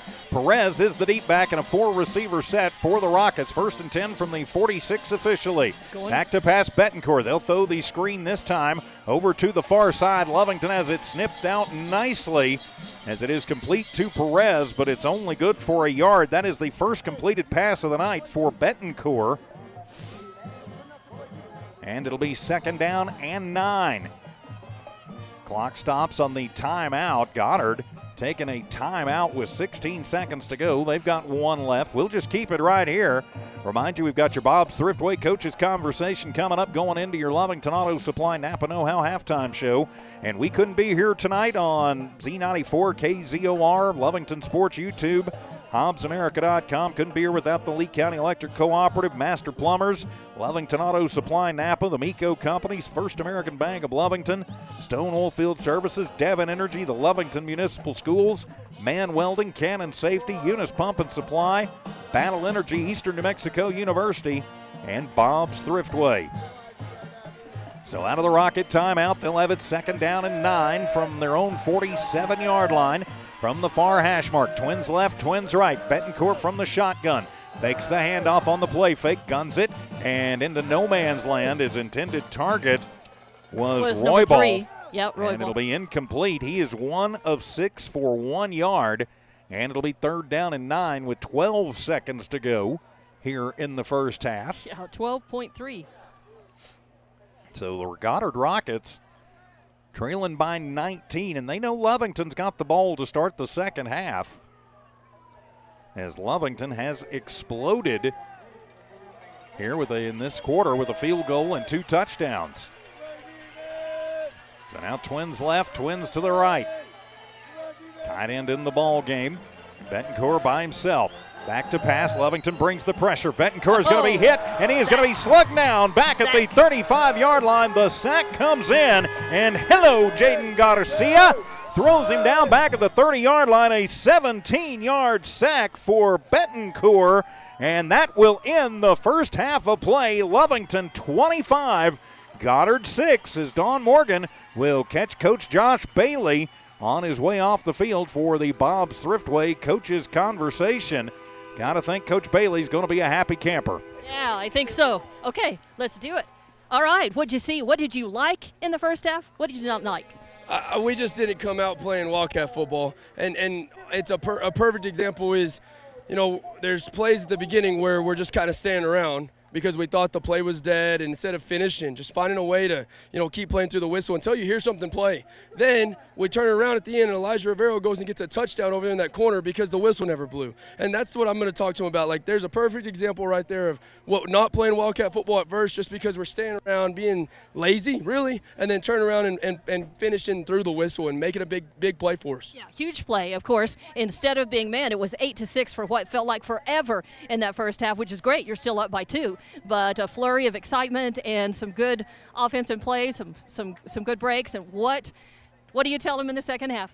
Well, first of all, I'm going to tell them that I felt a little off too. So I'm going to take blame on that offensively. It just felt like we were just a little bit funky, and that's just not us. And so we're going to get back to what we do. We're going to go, and I think they're going to be excited. We're going to ride that a little bit, Oh, yeah. Yes, ma'am. You got great momentum going in, looking more like yourself, feeling yourself in the locker room. Of course, you're going to be riding and on that, and then got the ball to start the second half. Yes, ma'am. That's all. We love that. We're always going to try to defer if we can, because we want to come back out and kind of finish this football game early. Awesome. If we can. Yes, ma'am. Good luck. Thanks for talking. Thank you. Yes. All right, our Bob's Thriftway Coaches Conversation. Don Morgan with Coach Josh Bailey. Thanks to Coach Bailey for continuing that tradition. So we will be back in 3 minutes. Your Lovington Auto Supply Napa Know-How halftime show. Wildcats 25, Rockets 6. Wildcat football continues in a moment.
And welcome to your Lovington Auto Supply Napa Know-How halftime show from Lovington Auto Supply, 217 West Avenue D in Lovington. When you need the Napa Know-How for your car, and trust me, my friends, at some point you will, get it from the good folks at Lovington Auto Supply. Lovington Auto Supply in Napa, get up and go.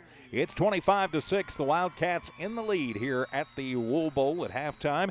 Let's take a look at the numbers in the first half. We will start with the visiting Goddard, or rather the home team Goddard Rockets, the trailing Goddard Rockets, as Lucien Betancourt had a rough night in the passing game. He goes 1 of 6 in the first half for 1 yard.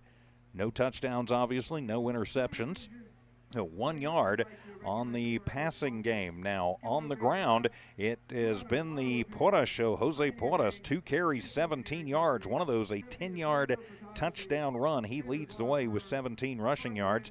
Xavier Perez, 6 carries for 12 yards. And then 2 carries for yards. And Gary Roybal, 1 carry for 1 yard. Lovington forced 2 turnovers in that first half. They also sacked Betancourt 1 time. That ended the half. It was a 17-yard loss. So if you're keeping track at home, 1 yard through the air, 34 cumulatively on the ground, means 35 total yards in the first half. The Rockets were flagged 4 times for 15 yards in the first half. They got 6 points in the first and were shut out in the second quarter. They did have 2 first downs in that first half. Turning the page for your Lovington Wildcats, Matthew Prudencio in the first half goes 13 of 17 for 103 yards, 2 touchdowns, and no interceptions. Those touchdowns, a 24-yarder to Alec Olguin to cash in on the first turnover of the ball game. Olguin, 2 catches, 25 yards, including that 24-yard touchdown catch. Jaden Gutierrez at the very end of the half with a 26-yard touchdown reception. He's got 3 balls for 38 yards. Patrick Sanchez has been the man to keep drives alive, though. He's got 4 catches for 32 yards. Ryan Weiser, a couple of catches for 2 yards before he went out injured. Kyler Reeves from the tight end position, a couple of catches for 5 yards. On the ground, right now, hard sledding. Matthew Prudencio is the leading rusher. He has 4 carries for 23 yards. He has not been sacked. Dallas Cardenas, 4 carries for 9 yards, and Jaden Gutierrez, 1 carry for 1 yard. Alec Olguin also a carry, but it was for no gain. So 103 through the air, 23 cumulative on the ground, means 126 total yards for the Wildcats. They were flagged 4 times for 30 yards in that first half, as Caleb Aranda chipping in a 35-yard field goal in that first half. And then Elijah Rivero with a fumble recovery in the end zone for a touchdown. Lovington gets 8 points in the first, 17 in the second. That's where they get their 25. They did have 6 first downs in that first half, and they absolutely dominated the time of possession, Dawn. And did they give you your crown yet? I'm sorry, what was that? I thought you were crowned homecoming queen. No. They didn't tell us that it was homecoming tonight, but Yeah. So the Big Blue Band will not be performing. I think we have determined that. But Right, as they came in, they've got they're in their T-shirts, their T-shirts, and they're not going to perform. No, but the Goddard Band is out on the field now after they had their homecoming court presentation. So this. And that's, it's probably a good thing. That just means that it's, not an extra long halftime, yes. And we can get back to the football game, and the players are not going to wait, because of extra performances out here. And, I think that's courteous. I think that I think that's reciprocal probably when Lovington's homecoming comes up. Then I'm sure that's how it'll be in Lovington. They'll have time to do their homecoming festivities, and the Big Blue Band will perform at least, and if not a full show, at least a partial, yeah. And so let's see, we do have some score updates from around Lee County right now. Late in the ball game, Tatum leading Lordsburg 28-26 over on the Tatum Sports YouTube channel. In Eunice tonight, Eunice hosting the St. Mike's Horsemen. Oh, how well Lovington fans know St. Mike's. Well, they are taking it to Eunice tonight. It is 27-8 late in the first half of that one over on the Eunice Sports YouTube channel. The Jowl Panthers tonight taking on the Centennial JV. That game late in the first half. It's Jowl 20, Centennial 7. And then back at Watson Stadium tonight, let me get the score update on that right quick. I know Las Cruces High beating Hobbs at the half by a score of 26-7. It's 25-6 here at the Wool Bowl in Roswell. Lovington in the lead. We will take a 1-minute timeout. Come back with your Lovington Auto Supply Napa Know-How keys to the second half. Wildcat football continues in a moment on Z94 KZOR.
Back here at the Wool Bowl, which is not a bowl, it's just the name of the stadium in Roswell. Halftime, your Lovington Auto Supply Napa Know-How halftime show. Cats leading the Rockets 25-6. I'm TJ Miracle, high above the stadium. Dawn Morgan patrols field side, and it is time for our Lovington Auto Supply Napa Know-How keys to the second half. So, Dawn, after what you saw and what Coach said, what are you thinking are going to be the keys for Lovington getting out of here and staying undefeated on the season? Well, I think that they need to build on that momentum that they got with those two scores, right there in the second half of that second quarter.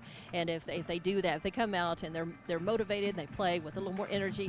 They were just a little flat, although it wasn't terrible. They just had, they were in a slugfest, early on in that first quarter with Goddard, and just back and forth in terms of the energy, not the scoring so much. That was static, but they're going to need to do that. They're also going to need to have an answer for, I mentioned this in that second quarter, that Prudencio has he has having the time to get the football off hasn't always been the problem, although that Goddard line, very capable, and they're doing all they can, giving Lovington's offensive line everything that they can handle and more. And Lovington has, of course, have had some penalties, and they're going to have to control that in that second half, not let the penalties get the best of them. But Prudencio has had time sometimes, but he hasn't had open receivers. What Goddard has been doing very well, their defense has been sealing up and protecting and keeping receivers from being open for Prudencio, who's he's got a great arm, and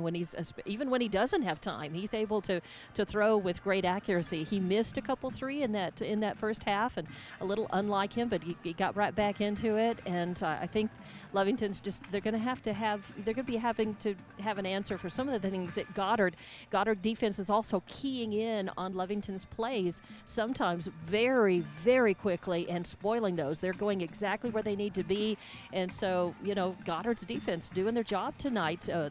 Lovington finding a way to break through that, a couple of times here late in that second quarter to get up on the score and to be up 19 points at half, and that's what you want to see. Coach was talking and made it, we're talking. We're making it seem like Lovington isn't up by 19 points. They are, but with a Goddard squad like this, you're never up enough. You can't let down. In fact, they've got to continue to build on what they started to do in that offensive success that they had late in the second quarter.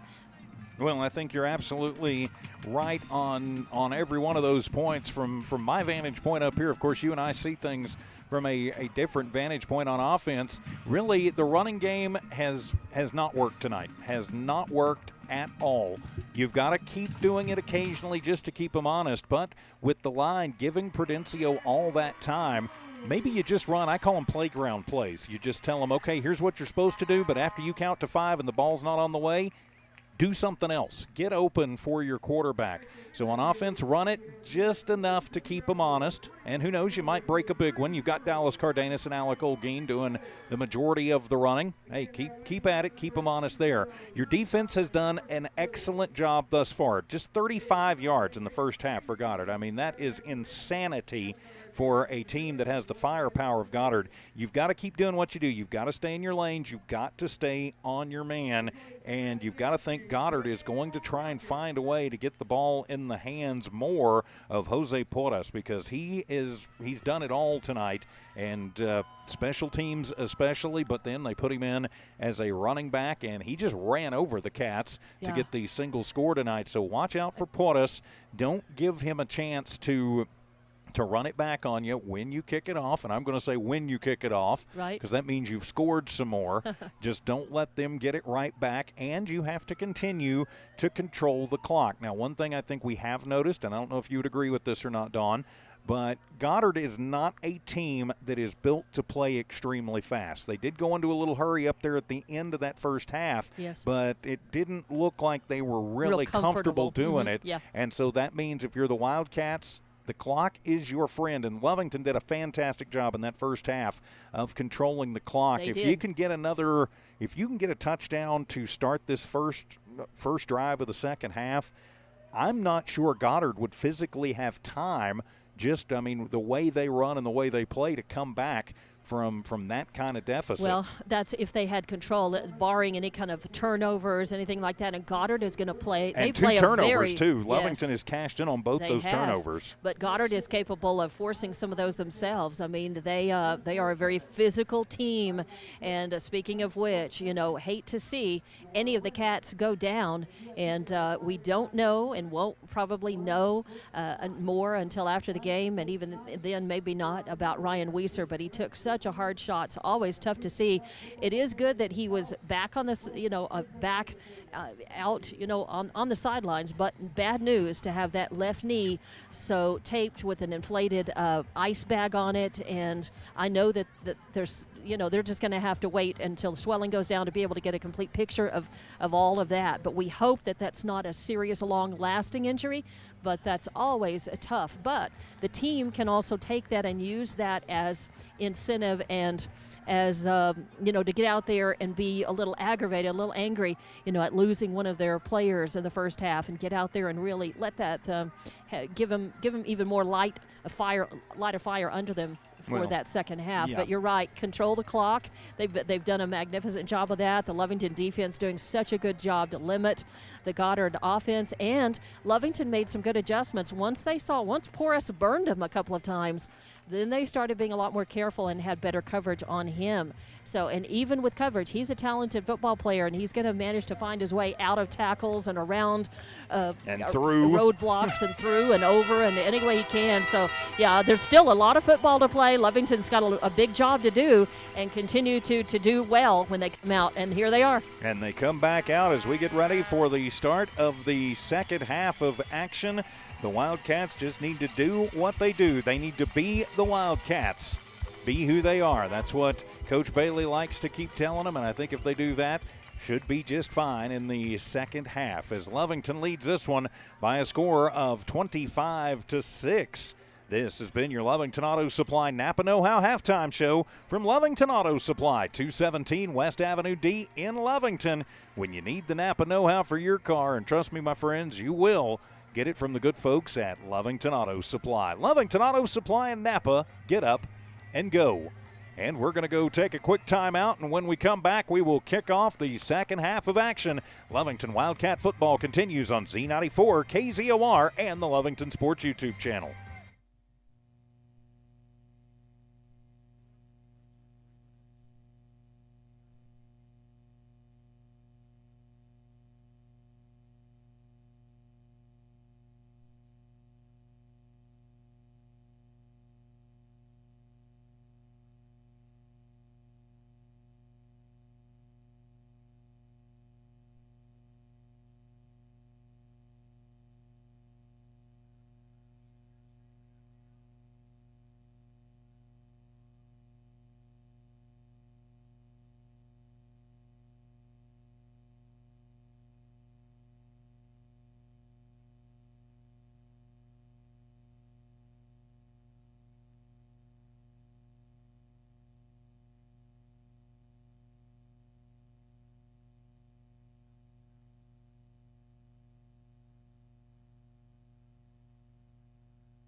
And welcome back to Lovington Wildcat football here on Z94 KZOR. The Cats over the Rockets right now, 25-6.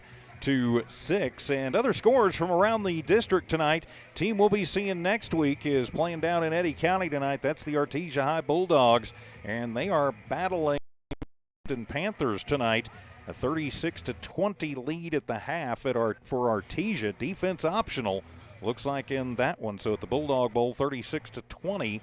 Artesia leading Gadsden, and in Deming tonight, all the way down there, the Roswell High Coyotes beating Deming 21-7. Those are the only other scores from the district that are available tonight. So the Cats still out warming up. The Rockets are already out there like, okay, we're ready to go. Lovington's like, hey, we still got a minute 10 on the warm-up clock. We're taking it. I also have one of the things I did at halftime was pull up the radar for the weather sitch. And because I'm continuing now to see lightning, and now it looks like it's stronger, a little more of a breeze as the wind has changed directions a little bit. And yes, there's a line of thunderstorms that over the next hour is projected to move west, to skirt west of Roswell. It's moving in a north-south direction pretty much, and it's moving, and it's going to be, it should, if it stays on track, it's going to go west of us.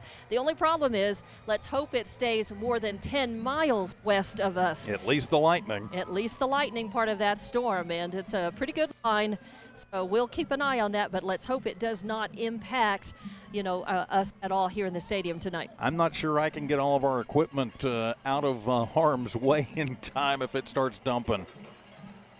I'm more worried about my sideline reporter getting out of harm's way than I am our camera and our internet. It doesn't really look like we're going to get wet from it, but what it looks like is the storm is going to pass pretty close to Roswell as it passes, so let's hope it stays more than 10 miles away with the lightning. So Reed will tee it up at the 40-yard line. We are ready to go. Second half of action here in Roswell. Two men back deep for the Wildcats as Reed comes up on it, and he will kick that one short. It'll be handled by one of the up men at the 23, to the 25, to the 30, 35, out to the 37-yard line as the Wildcats are returning it. I believe that is 18. Is that Justin Allen? That is Justin Allen. Yeah. So he gets the return, and he gets popped for that return by Sean Aranda. Hey, sometimes all you need is to get that first hit, and you're feeling fine now. But a good return there for Allen. It'll be 1st and 10. Good field position for the Wildcats from their own 30. We'll call it the line. So 1st and 10 from the 38, just underway here in the third quarter. Control, nice offensive possession that ends in points on the scoreboard for us. That's what we want. Trips to the right, single receiver to the left. Prudencio from the shotgun. Hands it off, and Cardenas gets a block, comes around across the 45, and a shoestring tackle out about the 48-yard line. He's going to have just enough for the first down, and should be, let's see. Wow, they did not give him much of a spot on that. Wow, can we send the chains out on this, please? Wow. Yep, as the side just says, yeah, it's a first down. So 10 yards exactly, move the chains, first down, Wildcats. How you want to start, for sure. Yes, it is. Now, over on this near sideline, it was Damian Munoz who got the block and sealed in JCL Perez and gave Cardenas that running room. So trips to the right, single to the left again. Hand it to Cardenas again. Coming near side, a little stutter step as he crosses into Goddard territory. It's piled on. He does get piled on, but it'll be a pickup of 4 for Dallas. As Lovington saying, hey, all right, we're going to run some clock here. I like it. You just got to hang on to the ball. You just got to be very, very careful with. Yes, you do. Christian Andrade with the stop on that one. So it'll be 2nd down and 6. 1 minute gone here in the third quarter. Lovington trying to tack on to a 19-point lead. Trips right, single receiver to the left from the near. Good snap, Prudencio with it, has time, guns it, and then a little pushback, and it is to an eligible receiver, and moving it down. It's Munoz. And so the pass is thrown to, was that Olguin who initially caught it? And then threw it to Munoz. Amazing. So Olguin gets credit for 9 yards, and then he pushes it back to Olguin. And wow, Munoz from Olguin. No, it almost acts like a fun I still give Munoz yardage, and it's 39 yards Nice. on the tackle eligible play. And going for it all into the end zone. 6 on the board. Touchdown Wildcats, but it's coming back. We got a flag on the near sideline. Yep. Back in the backfield. It's Darn it, definitely. that'll be a hold. Yep. Ay, ay, ay. Still, nice work. Yes, it is. 39 yards. And every team, every team has it. And, famously, something where you have a tackle eligible or your center or something holding Right. on the Wildcats. But the one when I was in high school was called the Shamu Sneak. And it was just a variation on the hook and ladder, which was made famous in Varsity Blues. But every team has that for the big boys to go running. And the Wildcats just broke that one out against the Rockets, trying to ruin homecoming for Goddard tonight. How rude. And they officially, they're going to take the points off of the clock again now. Yep. We knew it was coming So back. that's the second touchdown that's been called back via a hold. And a very late flag. I think the ball was already out before that flag came in, and I think Coach Bailey asking the same question Right. of the side judge. Well, it wipes out the completion into the end zone. Yeah, it seemed, when a flag comes out, after a big play like, the touchdown, you got to have to wonder, wait a minute, when you have said that you've had former refs tell you on any given play they could call a hold if they wanted to. They could. And I have that from one of the most respected refs in NCAA Division I college football. So here we go again. Lovington goes empty set in the backfield. High snap, and it's a direct snap to Olguin on a sweep, right side. He turns on the Jets, crosses the 25 to the 24-yard line. It'll be a pickup of 6 for Alec. And it'll be second down and 14.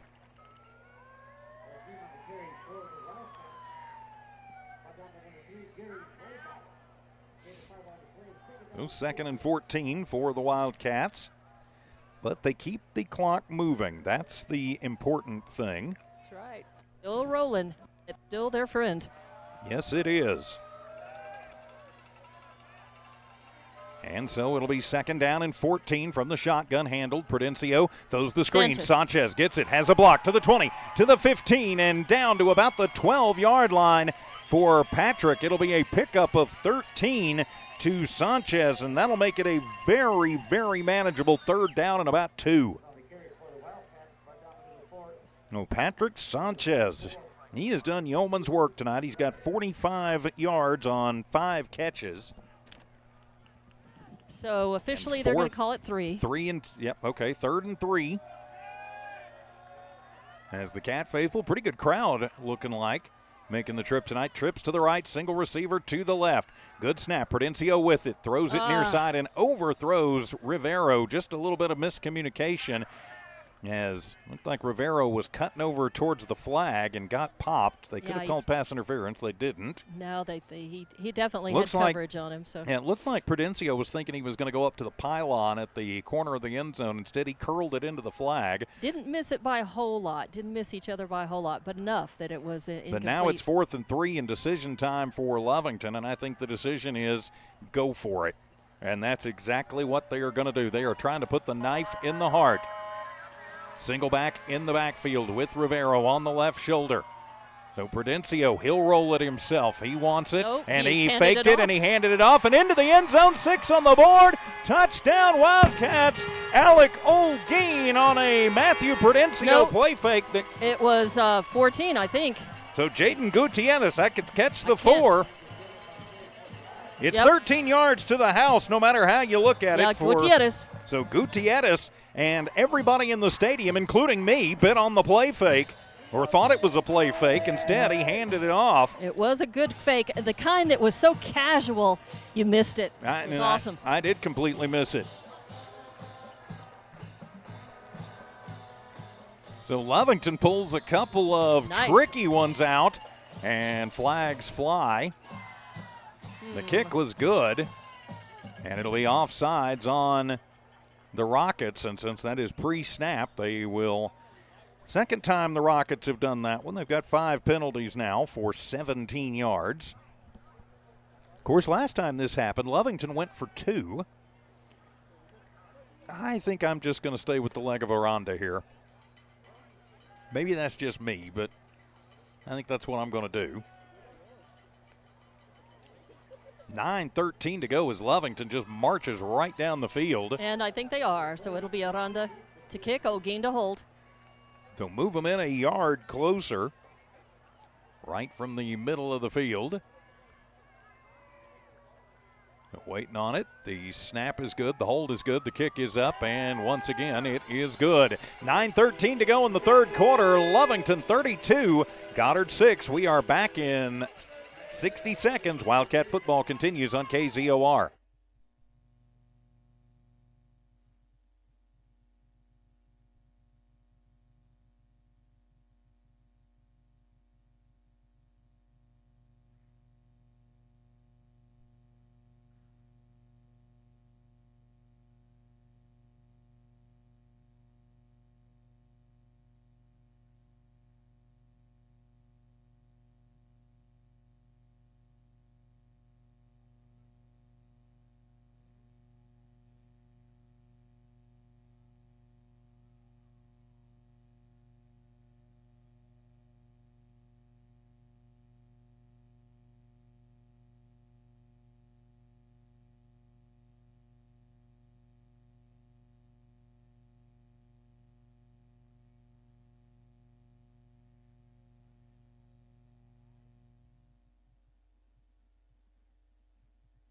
And welcome back. Wildcat football here on Z94 KZOR. The Cats strike first on one of the best not fake handoffs I have ever seen.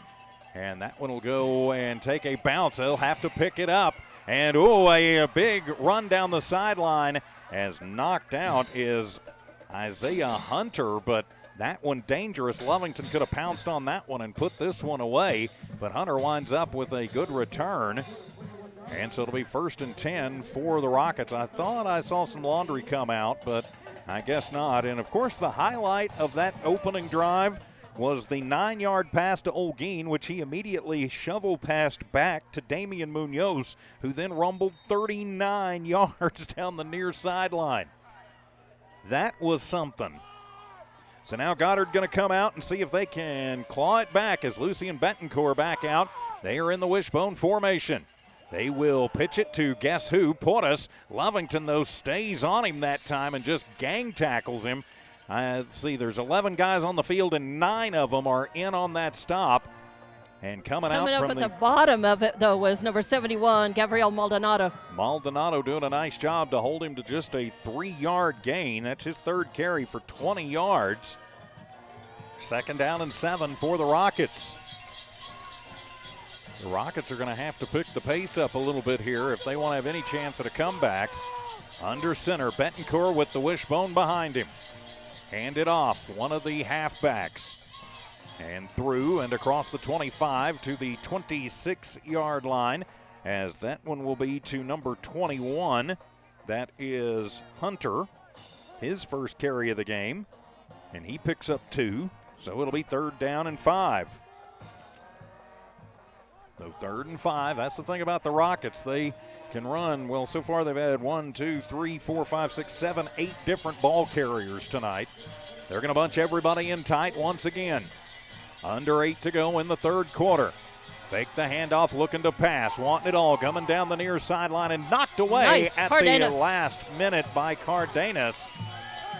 As the intended target, number 33. We don't have a 33 on their roster. Yep. So incomplete, and it'll be 4th down, and I have got to think punt time now for the Rockets as they send the punt team in. So it'll be 4th down and 5. Again, watch for the fake. As over the years, Lovington has not had a whole lot of success against these Goddard Rockets, but tonight they are in control. So Gutierrez back deep to receive the punt. Watch for the fake. As Portis will get to it. It's a low snap, but he gets off a butte. It is a high spinner. It's going to bounce and then go sideways and will go right to midfield and be downed on that far sideline over there by Hunter. And so Lovington will have it right at midfield with 7:40 remaining here in the third quarter. I'm TJ Miracle, Don Morgan fieldside. Manny V and Evie Stuber in studio engineering and producing tonight. And thanks for being with us wherever you are in Southeast New Mexico, West Texas on Z94 KZOR. Around the world, the Z94 KZOR app, Lovington Sports YouTube channel, HobbsAmerica.com, and the Z94 Facebook page. So they mark it officially at the Wildcat 49-yard line, 1st and 10 for Lovington after they force the 3-and-out on the Rockets. Hand it off right into the gut, and making a nice, nifty little move is Cardenas, as on Dallas crosses into Goddard territory and crosses the 45 down to the 43-yard line. It's a pickup of 8 for Dallas. And he's got 7 carries, 31 yards. But one thing we didn't mention at halftime, Dawn, a lot of these Rockets play both ways too. And Lovington is maybe finally starting to wear them down a little bit. Yeah, Usually we talk about it being us kind of getting worn down a little bit. Sure. Looks like maybe we're wearing them down a little bit. 2nd down and 2. Cardenas still the deep back. And that was a blown play as Prudencio keeps it himself. And he turns a blown play into a 1st down as he bulls across the 40 down to the 35-yard line. It's a pickup of 8 for Prudencio and move the chains. 1st down Lovington, their 10th of the ball game. He was going to pitch that to Cardenas, but Cardenas started right. Prudencio thought he was going left, and Matthew was left going, got to do something. Now they'll run that one, and coming to the near side as Cardenas again, as he is inside the 30 down at the 20, call it the 26-yard line, as Cardenas starting to get ahead of steam. 2nd down and 1. Yeah, nice work, and you know he's got his left knee just below the knee taped. And at times kind of works at stretching that out, but he's not letting it stop him for sure. Running hard for certain. 2nd and 1. So we click down to the halfway mark. Twins left, Twins to the right. Hard count, nobody jumps. Matthew going to have to change the play at the line. Signals everybody, he's got plenty of time on the play clock. Now he'll take it back to pass, throws it out into the flat. Is going to be complete and running around looking for some room down to the 22-yard line. It'll be a pickup of 4 over there. Hard slogging, really. As who caught that, Dawn? Did you catch that? No. 129 yards through the air. I think just the way he was moving, it was Alex, so I'm going to give it to him. Game. I just know at the end of the play, Jaden Garcia came off, and right before the play, Gutierrez came off. But yes, because I was trying to pick up who it was all the way across, and I've got some glare coming in from the lights, so across the field's a little iffy for me now. Sometimes when 4 and 14 are in the game at the same time, it's a little tough to tell them apart sometimes. No matter how you look at it, it's a 1st down. Fake the handoff, back to pass. Prudencio pressured, rolls to the right, looking, firing, has a man on the far sideline, inside the 10, down to the 3-yard line. Ooh, gets slung around, slung down hard. 19 yards on that far sideline as Rivero with it. So Elijah, his first catch of the night, he has a touchdown, but it was on the defensive side of things. Yeah. 1st and goal, Wildcats. Nice. 148 yards through the air as Rivero, his first catch of the night, has the Cats knocking on the door. 1st and goal from the 3. As I keep talking about my stupid binoculars, I guess I'll get them out. They came in handy at the Hobbs volleyball game last night. Yes, they did. 1st and 3, and they'll throw it on the crossing route and in and out of the hands of Patrick Sanchez as Tristan Torres on the defense down there. Yeah, good coverage by him. Yeah, as he timed it just right, and he hit Patrick just as the ball got there. Awful hard for him to hold on to it. So 2nd and goal from the 3, 4:51 remaining here in the 3rd. Lovington trying to continue to put scores on the board. Pardon me. Trying to pad their lead as much as they can. Well, and I won't say it till they get there, but they would like to get this in a situation that could be coming. Of course, with both teams kind of running the ball, not really a big thing. And hand it off to one of the up men and into the end zone. 6 on the board. Touchdown, Wildcats. It looks like O'Gean. I can't tell for sure. That's Patrick Sanchez. Sanchez, not O'Gean. Yep. Sanchez will take it 3 yards into the end zone for the Wildcat touchdown. And yes, I did get the binoculars out, and that's how I knew it. Good. So now it's 38-6. Lovington goes up by 32 points with the point after to come. He'll go ahead and kick the extra point. As I do feel the wind starting to pick up just a little bit. Snap is good, the hold is good, the kick is up, and it is good with 4:47 remaining in the third quarter. Wildcats 39, Rockets 6. We're back in 30 seconds. Wildcat football continues in a moment.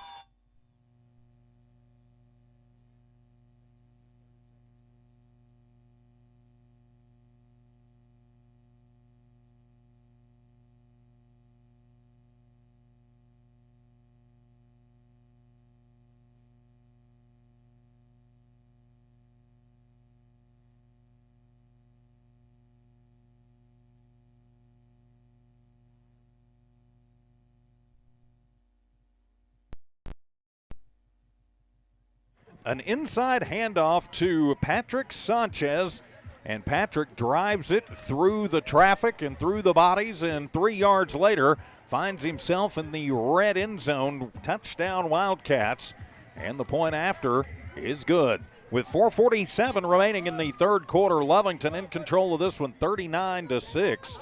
Dawn Morgan field side, I'm TJ Miracle, high above the Wool Bowl. As Aranda gets ready to kick this one away. As Lovington trying to pick up another statement game going into next week against that team in orange from Eddy County. So Aranda coming up, and he will boot it away. A high end-over-ender into the Pecos Valley sky, and that one will bounce and be picked up at the goal line, but in the goal line, in the end zone, so it'll come out to the 20. In high school football, if it goes into the end zone now, you are not allowed to return it. I actually like that. It's a safety measure. So it'll be 1st and 10 for the Rockets from their own 20-yard line. It sounds like a lot of excited Wildcats down there tonight, Dawn. Yeah, very definitely. The Lovington fans definitely traveled for this one. It's been kind of quiet at times. I've had to look around, and the band is loud, and the fans, at times get loud, but it's not one of those, and maybe because the visiting stands are bigger, they're kind of spread out a little bit more. Could be under center with a single back in the backfield. Back to pass. Betancourt slings it down the sideline and overthrows his intended target. 21. That is Hunter. Yep. So incomplete. Good coverage downfield, though, by Gutierrez. Gutierrez, he does it all, as do most of the Wildcats. If you're a receiver, chances are you're a defensive back. If you're a lineman, you're a lineman. If you're a tight end, you're probably a linebacker or a safety. So now from the shotgun, Betancourt. Single back in the backfield with him. Single receiver left, single receiver to the right. Betancourt waits on it. He will hand it off, put it in the guts of Hunter. He will cross the 20 out to the 24-yard line. Pardon me, that's not Hunter. That is Perez.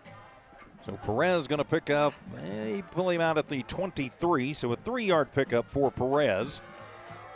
Right side of the line. Doing a nice job bringing him down. It'll be 3rd down and 6. Clock continues to move with 4 minutes remaining in the third.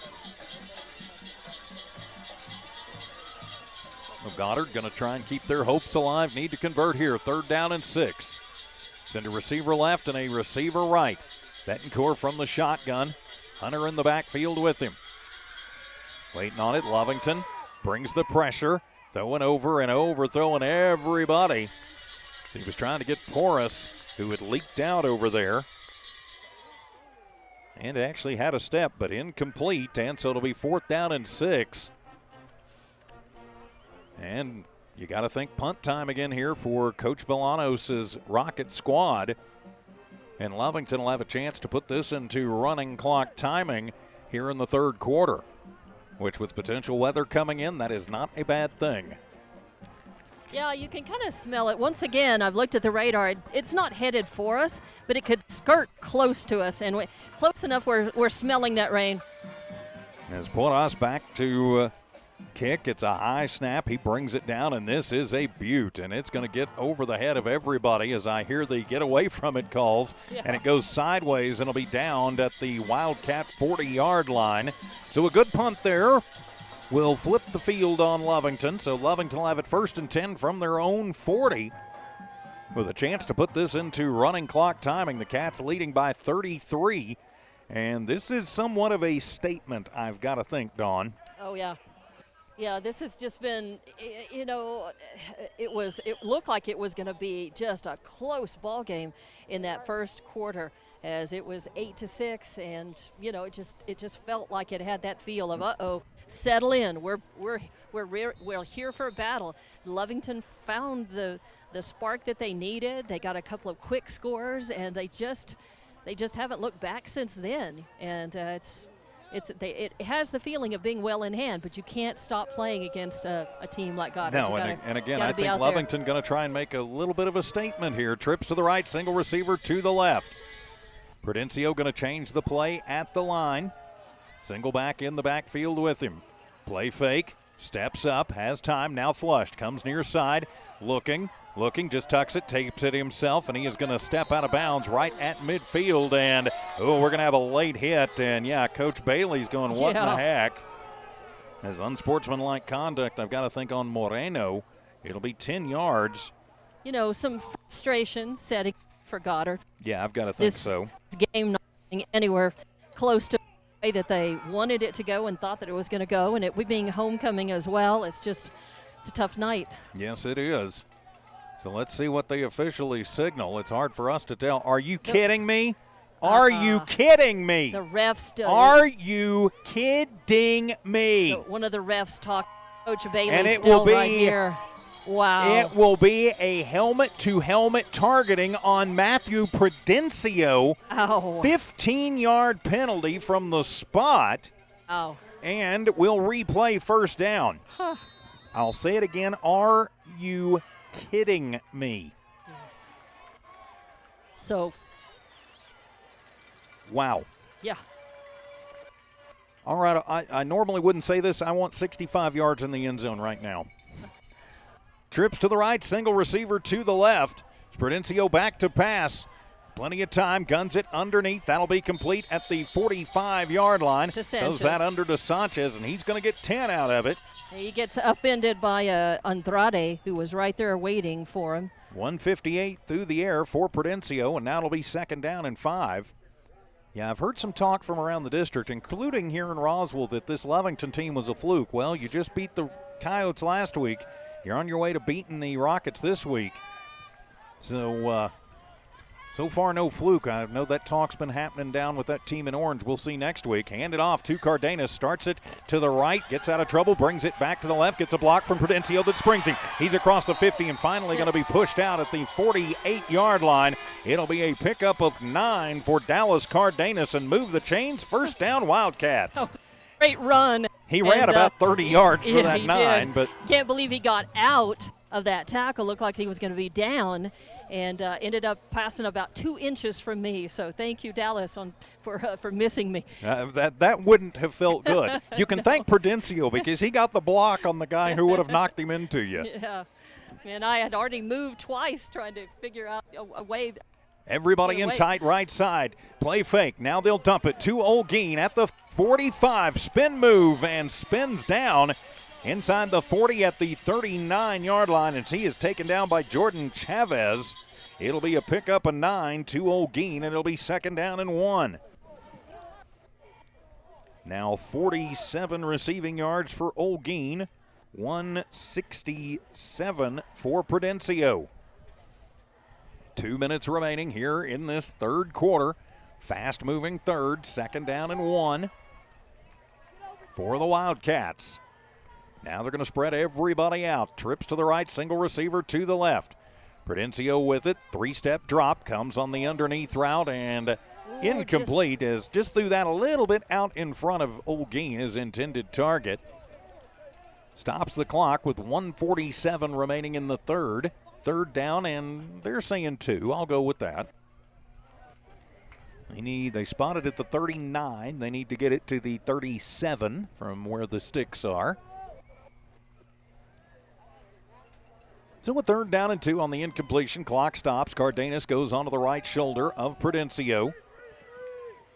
Twins to the left, single receiver to the right. Fake the handoff, rolling, throwing. Reeves complete at the 35 to the 30, across the 25 to the 24-yard line. Complete it to Kyler Reeves, 15 yards, and move the chains. 1st down, Wildcats. Yeah, Prudencio showing again, just lots of poise, and Lovington's offensive line, of course, giving the protection that they need, and then the receiving corps doing what they do, and just great execution all the way around. From the 25-yard line, it'll be 1st down and 10, 90 seconds to go here in the 3rd. Lovington trying to make sure that 4th quarter has a running clock in it. And trying to make a statement. Hey, I feel because I know there's all right. I know there's some folks in Artesia been talking maybe a fluke too. I don't think so. As on the end around, they will hand it off, and with some room to run, taking it is Rivero inside the 10 to the 5 and put it in the end zone. 6 on the board. Touchdown Wildcats. Elijah Rivero with his 2nd touchdown of the night. He just reversed the field, man. He takes it 25 yards in on the end around, and the Wildcats are rolling. Really nice work there. Again, had good blocks, good coverage. He had, and then he made a nice run for himself. So awesome. He did. Everybody bit.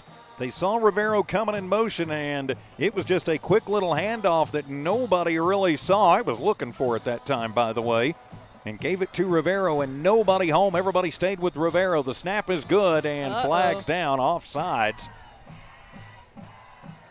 As Valente Herrero gets up, he's a little mad about something. Yeah, well, you're not supposed to initiate contact. I mean, yeah, a little bump is fine, but Valente has been knocked on his keister 3 or 4 times tonight.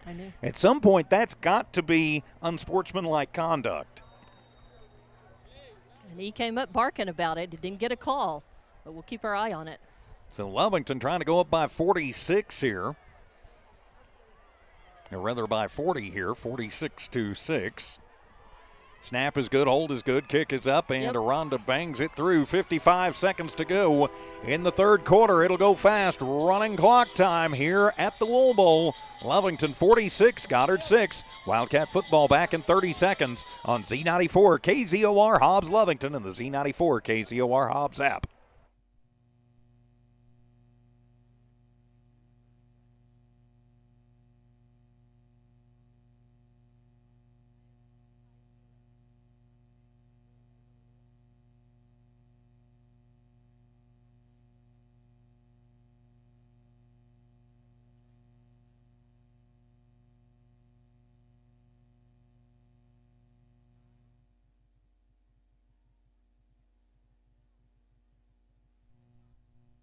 Welcome back to Wildcat football here on Z94 KZOR. An end around, 25 yards on the wide receiver end around to Elijah Rivero.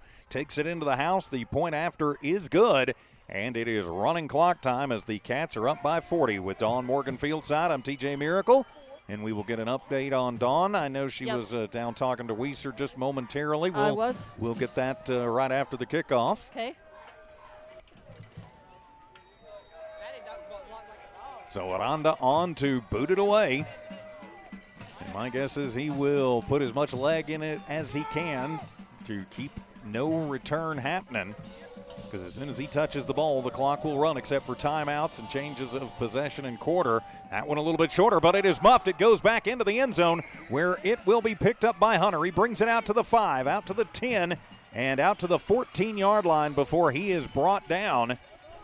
And, yep, you're not supposed to stop the clock. There we go. Rolling clock time here at the Wool Bowl. Lovington leading this one 46-6. And the Cats on their way to going 5-0 and setting up a massive monster. I'm not sure there's enough adjectives for big next week to talk about what that game is going to mean back home at the friendly confines. So Betancourt is out. Single receiver left, single right. Betancourt from the shotgun now. I believe that's Hunter in the backfield with him. I'm sorry, that's Perez in the backfield with him. So they'll just let it run out, and we will head to the fourth quarter. The Lovington Wildcats all over the Goddard Rockets. Our score, Lovington 46-6 for the Goddard Rockets. And Dawn, before we go to the fourth quarter, what was the update on Ryan? Ryan said that they told him that it is his ACL on the left knee, and he is now in not just it's not just taped up with the gel pack on it, it's a full leg brace on that left side now. Does not look good. He does not feel good, but our thoughts and prayers go with him. Well, certainly so. Having had a couple of ACLs repaired in my life, it is not the most fun thing in the world, but something tells me we will see him back again. He's a tough young man and a good athlete. He certainly is. So we talked all the way through the quarter break, so we will flip it around, and it will be running clock time, so the 12 minutes will move pretty quickly here. Goddard going to try and get a touchdown and try and get it quickly. That way they can get this back to normal timing rules. So they'll have it first down and 10. They're going to spot the ball at their own 14-yard line. Flip ends of the field. They'll be driving to the south. As I see some umbrellas starting to come out. Is it starting to sprinkle, Dawn? Yeah, it's we've had some sprinkles for about the last 5-10 minutes or so. Do you need the key to go out to the car to get the umbrella? You know, I'm just going to stay right here. It's fine. Rain we can handle. Lightning we don't want. No lightning. We don't want and delay fake the pitch, and Betancourt, no, he hands it off on the inside run, and down to the 30-yard line. It'll be a 15-yard gain to number 88. So there is the ninth. Loya.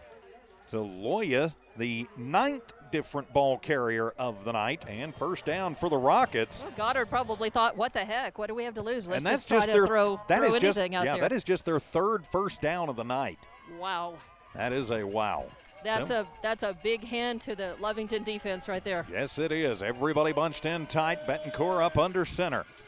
Calls it, fakes the handoff. Nope, he does hand it off.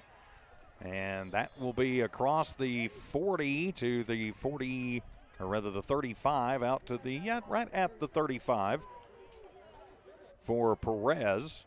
8 carries, 20 yards for Perez. Second down and 5. Clock continues to move. 1 minute gone here in this fourth quarter. Goddard wants to just get it back to normal timing rules. Lovington wants to keep it at 40 right here. From the shotgun this time, Betancourt on second down and 5. Bunches everybody in tight on the left side. Low snap. Betancourt handles it. Rolls to the right. Looking. Pressured. Continues to look, and he's just going to scramble out on the near side. Pressure from Kyler Reeves coming. Also backside pressure from Damon Leyva. It'll be a loss of 1. No sack on the play, but a loss of 1, and now, loss of 3. I think officially they're going to call it third. Yeah, they're going to call it 3rd and 7, looks like. So 3rd down and 7, 10-15 remaining in the contest. Lovington puts 3 men across the front and a 4 receiver set for Goddard from the near hash mark. Lovington shows blitz. Betancourt is going to get blasted. Oh, my goodness. Coming Reeves through. Kyler Reeves puts Betancourt down back at the 22-yard line. That is the second sack of the night for the Wildcats, and that one was emphatic. And Betancourt, I hope that young man's okay. It was a big I wouldn't want Kyler full steam hitting me, even when I was that age. And it'll be punt time now for the Rockets. As we talked about it, they were just not a team that if they get too far behind, that's really built for the fast comeback. But Lovington's defense doing a nice job keeping them from even finding anything to go out and make it. And Lovington's offense. Make it normal timing again. And that's a bad snap as it is picked up and somehow gotten away. And that's a great one. It'll be fielded back at the Lovington 45 to the 50 to the 40 again. to the 40. Allen again across the 40 down to the 38-yard line on the far side. And dangerous catch by sophomore Justin Allen, but he makes it work. But my guess is the special teams coach is going to say, maybe don't field it like that ever again. Well, still good job. And I was going to say a few minutes ago, not only has Lovington defense done a good job, but some of this is the offense just hanging on and dominating. They have kept possession of the ball so much during this game. The Goddard offense just hasn't had that much time to possess the ball and get anything going. No, there hasn't, and so now some confusion on the Lovington sideline as the play clock rolling. Lovington is still just lined up. Well, I think there's a timeout. I think Goddard timeout. Is that what they're saying? Maybe, and they hadn't stopped the clock yet, so I don't know what's going on here. I don't either. Goddard's acting like. And now they're going to blow, and Lovington takes the timeout. Lovington was just running the clock down, so we'll just keep it right here. So Lovington will have it 1st and 10. My guess is we are going to see the second string as Lovington has fantastic field position on the Goddard 39. Big thanks to Bob's Thriftway, Eastern New Mexico University, Eunice Pump and Supply, Battle Energy, Miko Services, Cannon Safety, Man Welding, Lovington Municipal Schools, Davin Energy, Stone Oilfield Services, First American Bank of Lovington, the Miko Companies, Lovington Auto Supply, Napa, Master Plumbers, and the Lee County Electric Cooperative, making it possible for us to bring you Wildcat football free of charge here on Z94 KZOR, the Z94 app, Lovington Sports YouTube, HobbsAmerica.com. We don't charge you. We don't ask for personal information. We don't even beg for donations. Thanks to those sponsors. So support those sponsors who support our kids. Don Morgan Fieldside, I'm TJ Miracle, high above the Wool Bowl as we click 5 minutes past 9 o'clock here on Z94 KZOR Hobbs Lovington. From here, paperwork goes flying as the wind kicks up. So the Wildcats will have it 1st and 10 from the 39 and put it in the gut on Dallas Cardenas, and he's going to lose a yard on that one as Goddard helmet came off. And helmet came off, and Lovington quickly, Allen goes over and shields his fallen teammate. It's a loss of 1, and so Cardenas going to have to come out for at least one play. Yeah, he was not in a good position. Ended up with his chin on the turf without that helmet. Yeah, very vulnerable. Yes, he was. So let's see who the I think we've got a new quarterback in the game. Help me, is that going to be?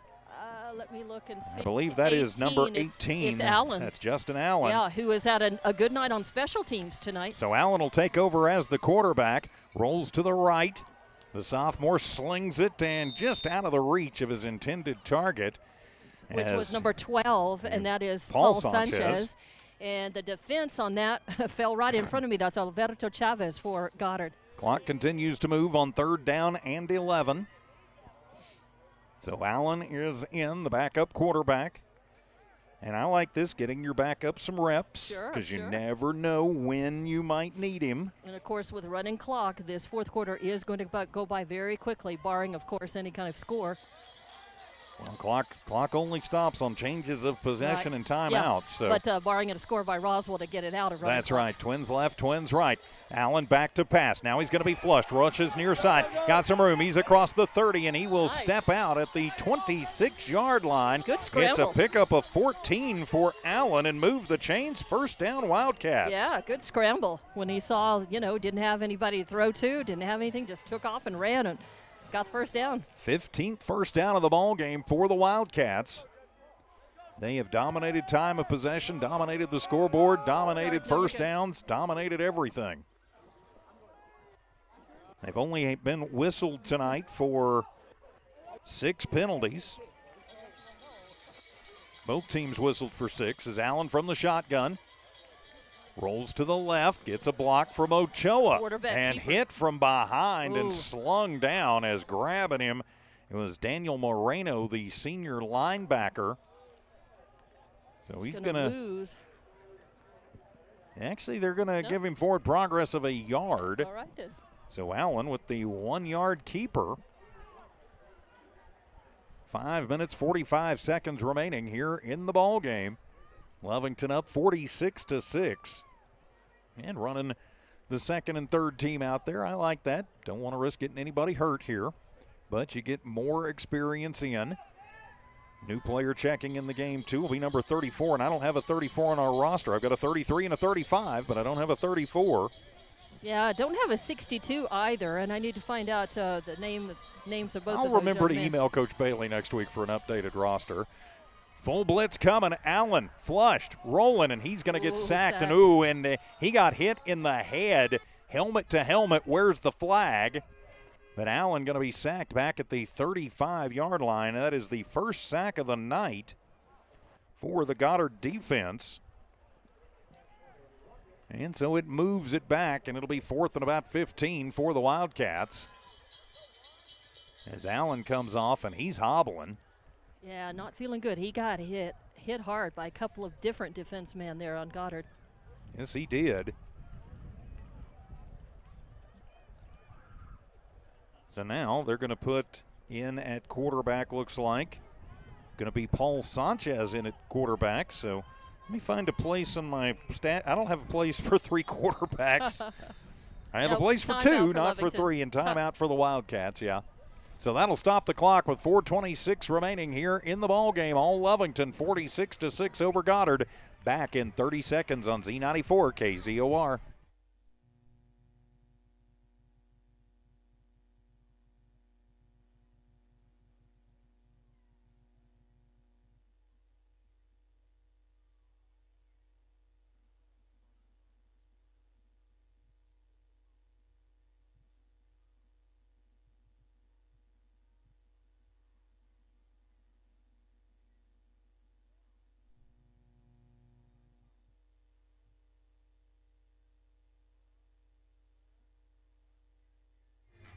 Welcome back. The Wildcats take their second time out, facing a 3rd down and 19 after the first sack of the night by the Goddard Rockets.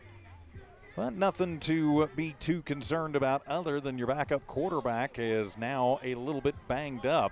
So we'll see who Lovington sends out, and they're going to send out number 34 as the quarterback here.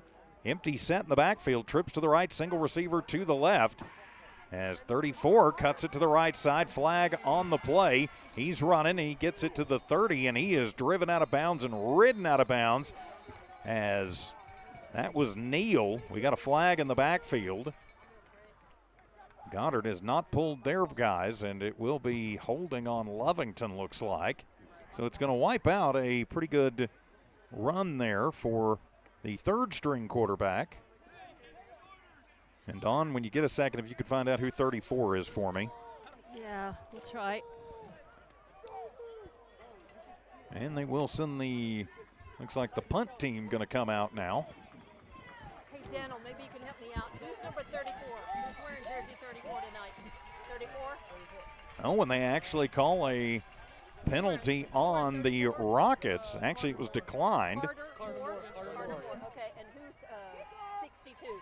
That's me. So it'll be a field goal attempt. What's your name? Lakota Mir. Lakota. Lakota. All right. So it'll be a 48-yard attempt as it is up and it is sailing and goes You're not on my roster. wide to the left. And so wide left has plenty of leg in it, but just tails off a little bit in the wind as Aranda misfires on that one. So now the clock will stop for the change of possession. And Dawn, I know you got some numbers for us now. Names to go with numbers. Yeah, Carter Moore is, I believe that's what they said. It was a little hard to understand. So For the 34. guys, 34. And then let's see, Mir is the last name of 62.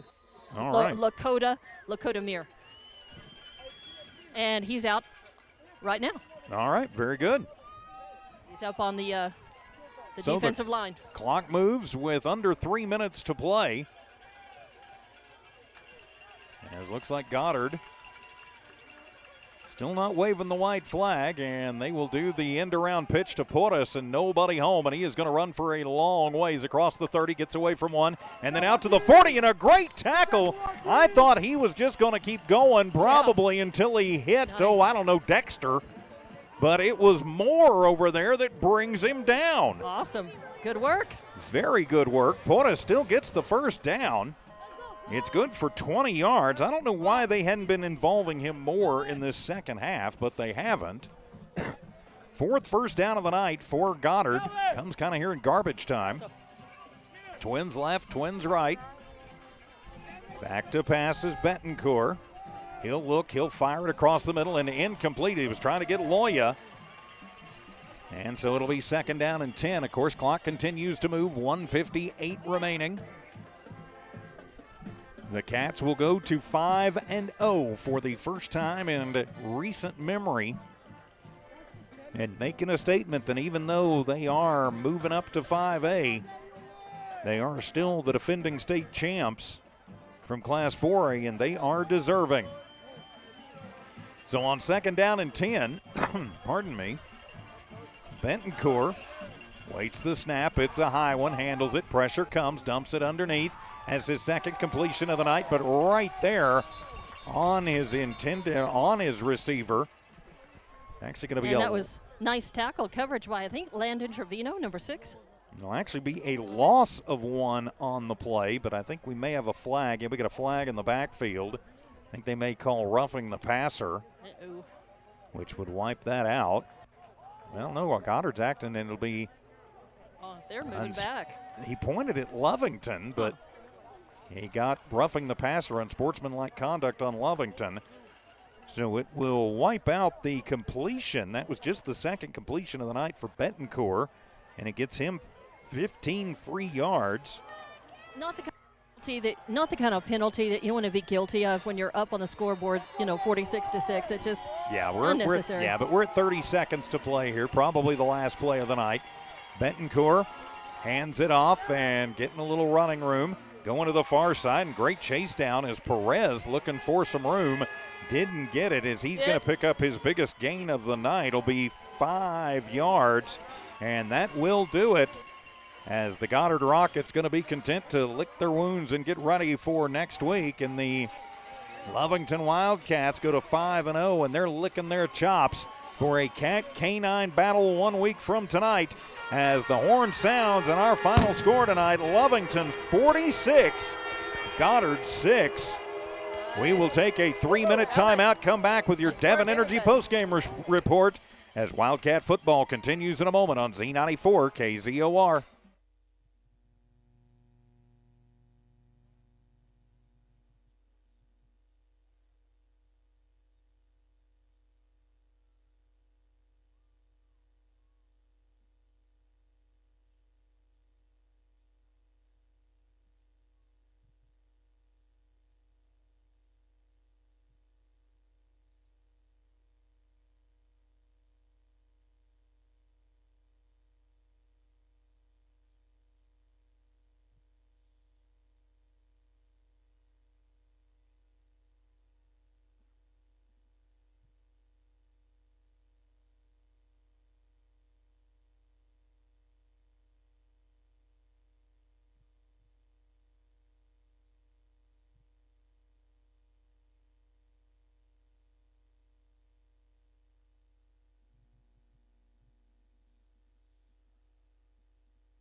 Welcome to your Devon Energy postgame report from Devon Energy. Devon Energy, proud supporters of all Lee County athletics, and they are hiring. So, if you're interested in a new career, check out devonenergy.com, search out careers, and they can help you out. The Cats victorious 6-6 over the Goddard Rockets to go to 5-0 on the season and defend their #1 ranking in the Max Preps polls. They hold the Goddard Rockets tonight to just 74 total yards. You heard me right. 74 total yards, 1 passing yard. Lucien Bentoncourt goes 1 of 10 for 1 yard. That's it. 73 yards on the ground. Their leading rusher was Porras. 4 carries, 40 yards, including a 10-yard touchdown, the only touchdown of the night. For Lovington, Matthew Prudencio and then Allen in relief go a combined 20 of 27, 182, 2 touchdowns. No interceptions. Those touchdowns, a 24-yarder to Alec Olguin and a 26-yarder to Jaden Gutierrez. Patrick Sanchez was actually the leading receiver tonight with 55 receptions or 55 yards receiving. So, he led the way, but Olguin with 47 yards, 38 for Jaden Gutierrez. Big night there. Lovington came up big in the second half, 119 rushing yards in the second half alone. Dallas Cardenas leads the way, 10 carries for 48 yards. Matthew Prudencio, 6 carries, 41 yards. Patrick Sanchez, 1 carry, but it was good for a touchdown, 3 yards. Jaden Gutierrez with 2 carries, 14 yards, including a touchdown. Elijah Rivero, 25 yards on an end around. He got into the end zone. He actually found the end zone twice. He also got a fumble recovery for a touchdown and a 35-yard field goal by Aranda. Lovington, 324 total yards tonight, 15 first downs. Get 8 points in the first, 17 in the second, 21 in the third. Were shut out in the fourth, but it was running clock for most of that fourth quarter. So a lot going right tonight for the Lovington Wildcats as now we get ready for next week and a battle that I think, if not the whole state, then at least the whole southern and southeastern part of the state looking forward to. Lovington and Artesia. Now, Artesia, let's face it, if you've been following Wildcat football for the last 20 years, Artesia's pretty much owned the Wildcats, but maybe not this year. This may be the year, but we'll have to see what Coach Bailey thinks about that. I think they're probably going to approach it just the same as they always have, with just the, hey, let's be the Lovington Wildcats. And I think that is probably exactly right. But a big win tonight because, frankly, Goddard has had the Lovington's number. It's almost like there's been a hang-up against Goddard for the last at least 15 years or so.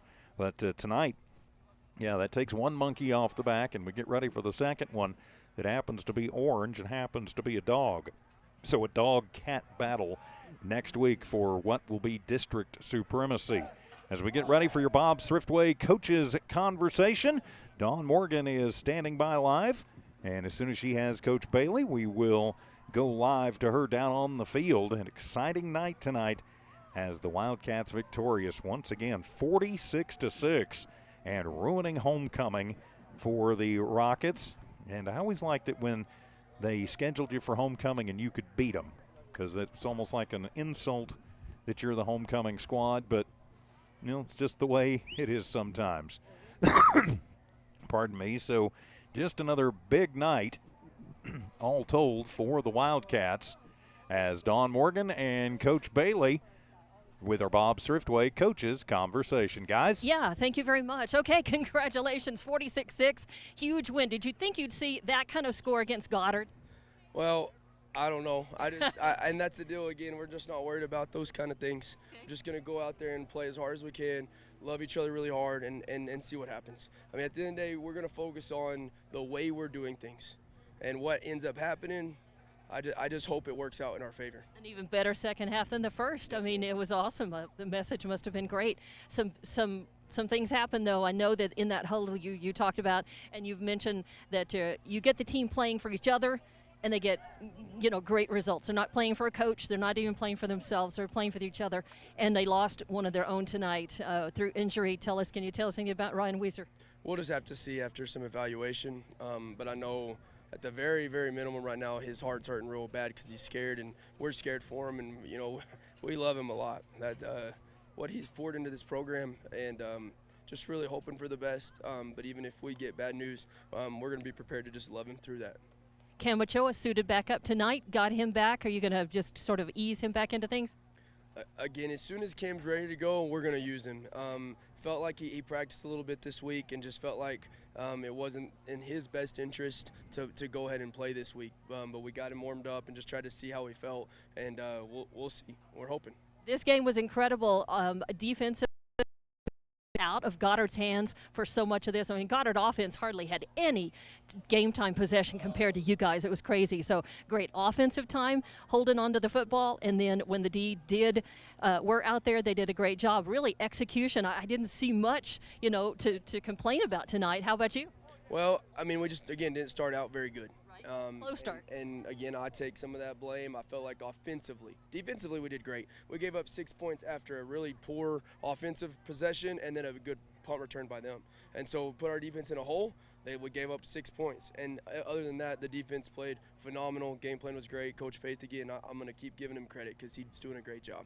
But yeah, no, just the ability to not freak out. Matthew was kind of a little off at first, just a little bit, and that's not normal, of course. And again, I felt like maybe even I was a little off, and we just weren't jiving the right way. And the ability, and I told Matthew already how proud I am that he didn't just say, oh man, I'm off tonight. No, he said, no, hold up. This isn't me. This isn't what we do. Calm down. Let's get it fixed. Just get one. Just get another one. Just put pieces together. Fighting through the adversity kind of sounds familiar, right? Fighting through adversity. How you handle that and how you come out the other end is going to be really important for the team, for individuals. And tonight it worked for you. And now you've got Artesia, the big orange target, coming up next Friday night. What do you do? We do what we do. Yes, ma'am.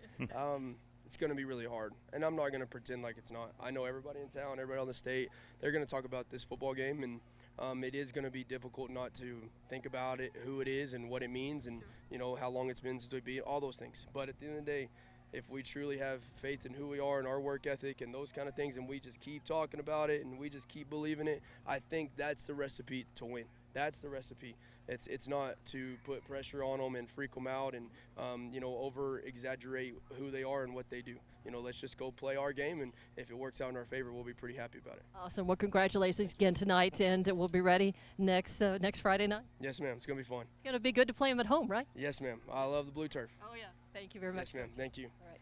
Don Morgan with Coach Josh Bailey, our Bob Thriftway coaches conversation after the big 46-6 shellacking of the Goddard Rockets. And with that, my friends, we will put a wrap on this one as the Wildcats stay perfect on the season and take it to Goddard on their home turf tonight. Our final again, 46-6.